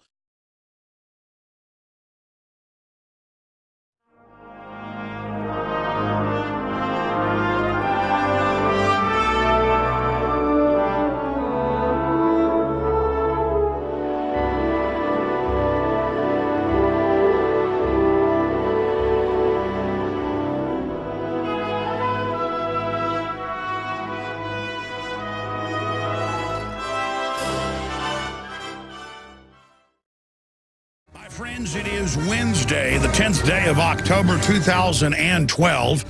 I'm your host, Alex Jones. We're going to be here for the next 3 hours. Wow, there is so much to go over here, and we're going to be breaking it all down today. But China's economy is melting down faster and faster. In fact, I had that in my stack of news, and then right before the show started, just about 2 minutes ago, I was getting a cup of coffee back in the break room, and I had CNBC on, and they were going, let's be honest, China's deteriorating fast with, riots, and the government's pumping in massive amounts of liquidity, and now they have this dispute with Japan and threatening war and massive liquidity in Europe and here, and then I had to walk out of the room to come down here. But you just see it everywhere. The global collapse is accelerating, and it is engineered. And I don't want to just sit here like a deer in the headlights. I mean, to be quite frank, I was talking to my wife this morning, and I said, we're like deer in the headlights. And we get up here on the air and we say everybody should get motivated and everybody should take action and everybody should expose the corrupt government we've got and say no to tyranny. But I feel like I'm not doing enough, or that I'm not finding that magic lever to throw that turns all this around. And then I just realized that historically we're entering a very decadent cycle right now. And we're going to go through this. The question is, how bad is it going to be? And the more people we wake up, the better it's going to be. The pain will not be as great and not as prolonged historically. But it is quite a realization to have been on the air for 17 years, really about 13 years, trying to stop this engineered global meltdown that we knew they were setting up then, and to now know that it's not going to be stopped. They're going to start their larger war in the Middle East. It's already begun. They're going to attack Iran. The question is when. They're going to establish pretty much martial law in the Western world. And they're going to raise the taxes and take everybody's private property unless you're an insider. And armies of bureaucrats and corporate bureaucrats are already engaged in their criminal activities all around us. And the general public is in a trance-like state, obsessed with what Lady Gaga is doing. And we are a rotten, corrupt, decadent system, from the elite at the top right down to the general public, myself included. A shadow of the type of men that founded Texas, a shadow of the type of people that founded this republic.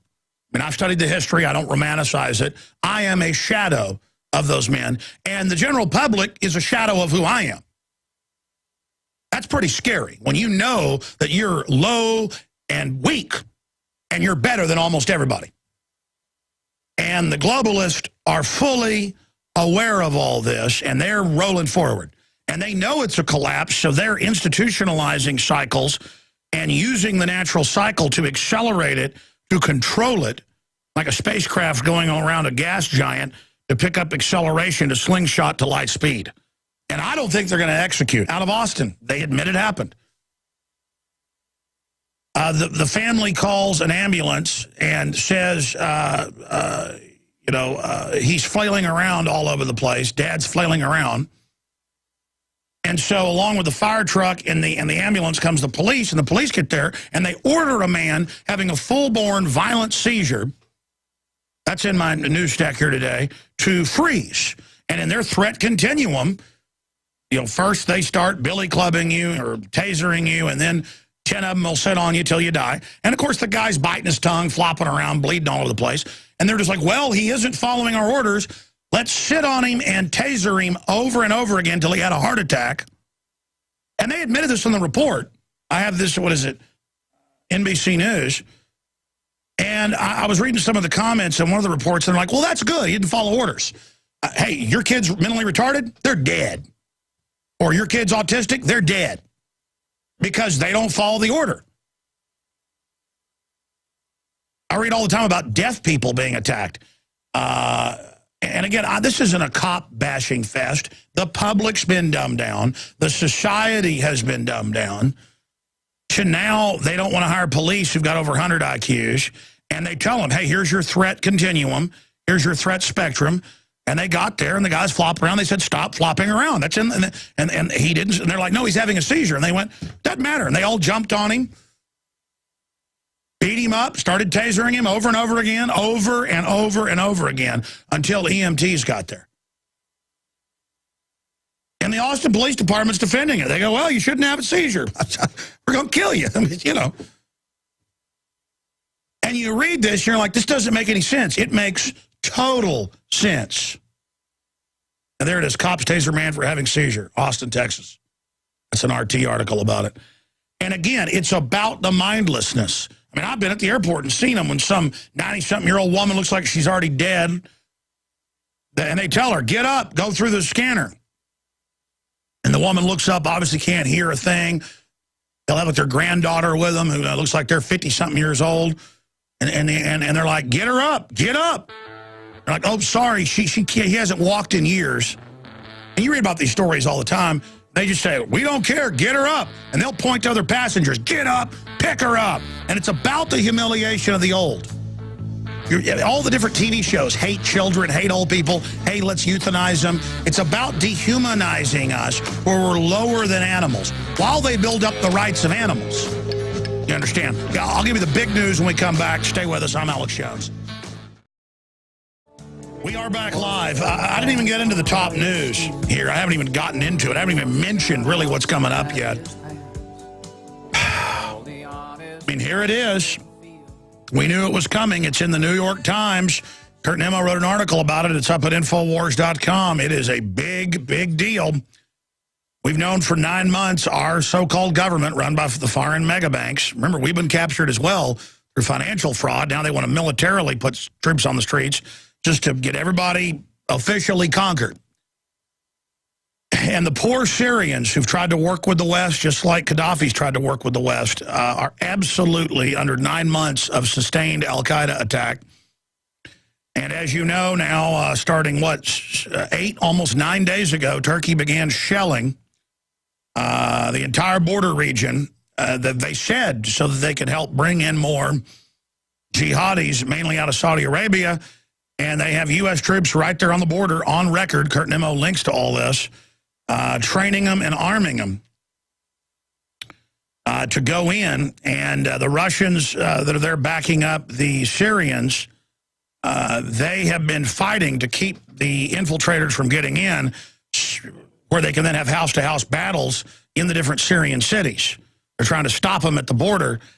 And so NATO-made mortars, that's come out, started getting fired back into a few civilian areas so they could then blame it on Syria. And then the big tell is that Syria never said they were doing it, but our media said Syria admits they're attacking Turkey. In fact, historically, intellectually, I can look at this. Spiritually, I can look at this. Gut level, I can look at this and tell you the globalists are going to destroy themselves and us if we don't stop them.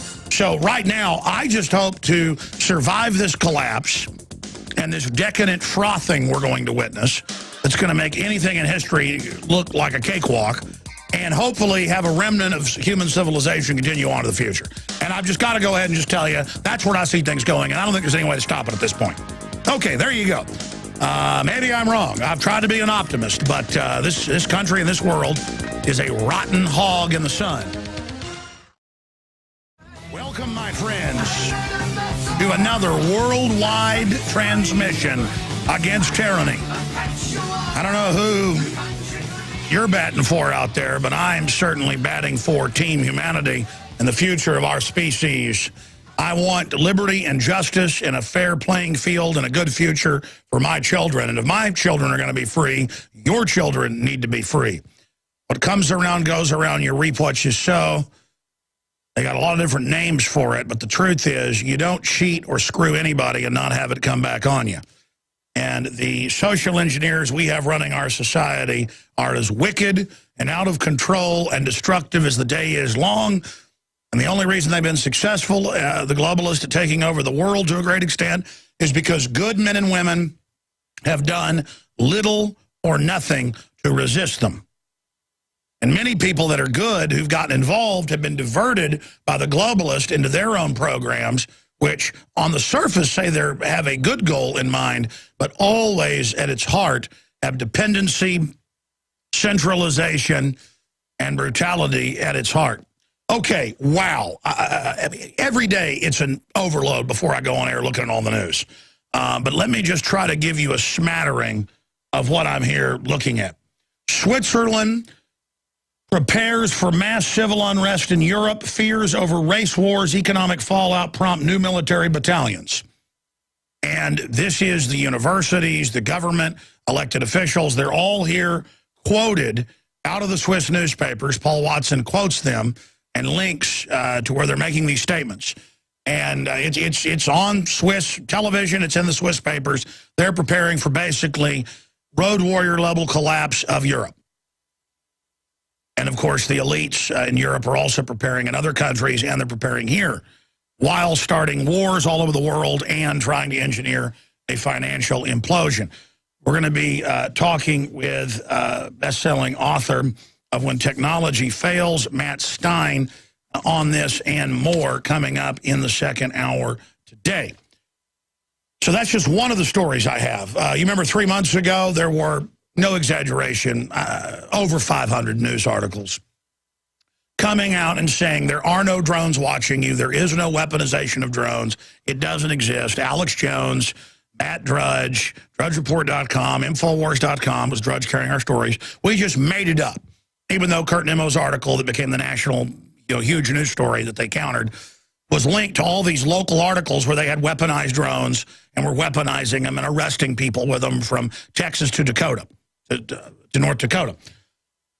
So all of this is going on. Well, here is another article today with NBC News, and we're going to play part of this later just to analyze it. Sheriff wants drones to peek inside buildings.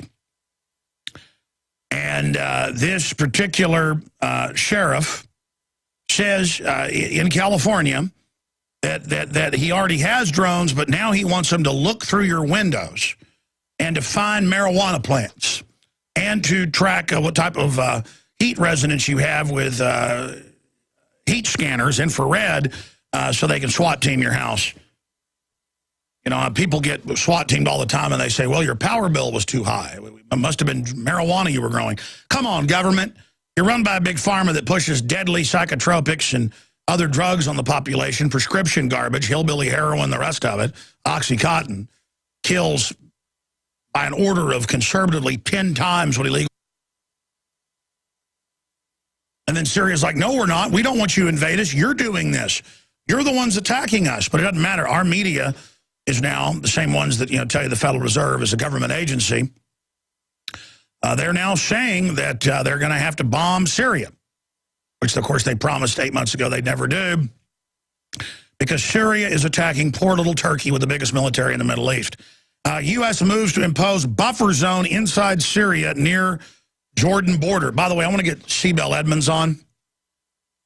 She, of course, worked at the FBI decoding NSA, and she's got a lot of inside intel on this. Let's try to get Cybelle on tomorrow or Friday if we can, or maybe Sunday. U.S. moves to impose buffer zone inside Syria. So they now have one on the Turkey-Syria border and now the Jordan border with the shelling, and it's on. They're now sending in publicly U.S. troops and Pentagon advisors that they admitted 9 months ago they already had there, but now it's just, they're going public with the peace action to protect Turkey. This would be like if Mexico publicly attacked Guatemala and had insurgents try to overthrow Guatemala on their southern border, and then said, we need the U.S. to attack Guatemala because Guatemala is attacking Mexico. And everybody is so dumb, there's a 9-month war where Mexico is attacking Guatemala, to use that analogy. It's just so a stronger state. Mexico's a much stronger state militarily than Guatemala. That's why I use the Turkey-Syria thing. And, I mean, this is a Roman ruins everywhere, big, beautiful cities, an old world, not a third world country. We've had Sunni exiles on the show, like Syrian girl who was run out by the previous Assad. She doesn't even like Assad. We need to get Syrian girl back on, too. And she's been calling it like it is from the start accurately. And she's against what's happening because to watch Al-Qaeda brought in and blow up the old mosque and churches and synagogues and blow up the oldest grocery store in the World Heritage Site. I mean, they just blew the whole thing up. I mean, they're blowing that place up. And the most immoral war crimes you can imagine on record. They are, well, it's on the news, and it's patriotic. The Al-Qaeda goes and finds the dad, says, we're going to kill your family if you don't go truck bomb. The dad gets in and drives the truck bomb in. And if they don't, they chop the kids' heads off and throw them off roofs. And it's on the foreign news. I mean, this is what our government's doing. And Mitt Romney's like, Obama's not doing enough. Get in there and overthrow Assad. So when we get back, Turkey warns Syria it may use greater force. U.S. military is sent to Jordan to help with crisis in Syria, the crisis they created. Unbelievable. And there's a wind on down the road. Our shadow is taller than our soul. Thank you so much for joining us on this worldwide transmission. I am Alex Jones, your host. We are here Monday through Friday, 11 a.m. to 2 p.m. Central, 12 noon to 3 p.m. Eastern. And we are, again, transmitting worldwide today on XM channel 166 and over 120 AM and FM affiliates, as well as global shortwave WWCR, and, of course, audio streams and the free podcast at prisonplanet.com and Infowars.com, and streaming video at InfoWarsNews.com or PrisonPlanet.tv. So, again, I mean, I've talked about this a lot. I want to open the phones up right now to take just a few calls from active duty military personnel. This is public. They just count on the general public being totally ignorant. I know the troops, active duty I talk to, just shake their heads and they go, no, this proves everything you're talking about, how Al-Qaeda works for the West. We know Al-Qaeda was created by the West, but we know they used them to attack the Serbs in the 90s and then say, oh, look, the Serbs are fighting back. We've got to have NATO attack Serbia. And now they've used them against Libya. They're using them against Syria. And then they're saying, oh, my gosh, every day a mortar gets shelled. Drugs do every year, conservatively. You're pushing them on school kids with the New Freedom Initiative. The U.S. Army and Marine Corps grows the opium, 93% of the world's supply in Afghanistan, and loads it on C-130s to ship it in. And your excuse to SWAT team us and take our houses and cars and all the rest of it is marijuana. Mary Jane. And then when 14 states moved to say, we're going to legalize it, Obama SWAT teams the legal dispensaries. I mean, I've just had enough of it. You're a bunch of narcotics traffickers who want to keep it illegal so you can run the stinking black market. I'm sorry, I'm ranting. The sheriff wants drones to peek inside buildings, technology previously used to hunt insurgents in Afghanistan. And it's already going in nationwide. And if this story goes big, they'll just come out and say, well, there's no drones. We never heard of those. Lockheed Martin to control Pentagon's global information grid. Privatization of the Pentagon. Homeland Security learns to love small spy drones. That's Wired Magazine, but it doesn't exist. I mean, the Pentagon, you know, Wired Magazine reported last week that their #1 enemy is constitutionalists and those that don't trust the government. Years after we broke that news. But it's okay. I mean, you know, Pentagon's now running checkpoints all over the country illegally, but NSA spying on us illegally. But you know what? I was thinking this morning that this show sounds crazy because it's in reality. But it is crazy. It is crazy. I hear my rebroadcast sometimes on the local affiliates, 590, 90.1 other stations. Or sometimes I hear radio playing clips of me making fun of me. I'll just randomly tune in as somebody's playing clips making fun of me. Oh, look, he thinks the NSA spying on us. What a kook. And I'm like, I understand why, even though this is all admitted, the ignorant, they're experts on Dancing with the Stars and America's Got Talent and, you know, NFL or whatever the case is, it does sound crazy. I mean, if I'm up here saying that thousands of schools, thousands now, have cameras in the bathrooms watching the kids go to the bathroom and take showers in public schools, that sounds crazy. If I announce all over the country, they now admit what 4 years ago they tried to cover up, that government-issued laptops are watching employees and students, whether you're a government worker or a public school student, a government training student, you are being watched. And now I've got articles today where they're like, yeah, we're watching you at home. What's the big deal? I mean, it's beyond 1984. And that's why it sounds so crazy, because the elites are crazy. And if you've studied history,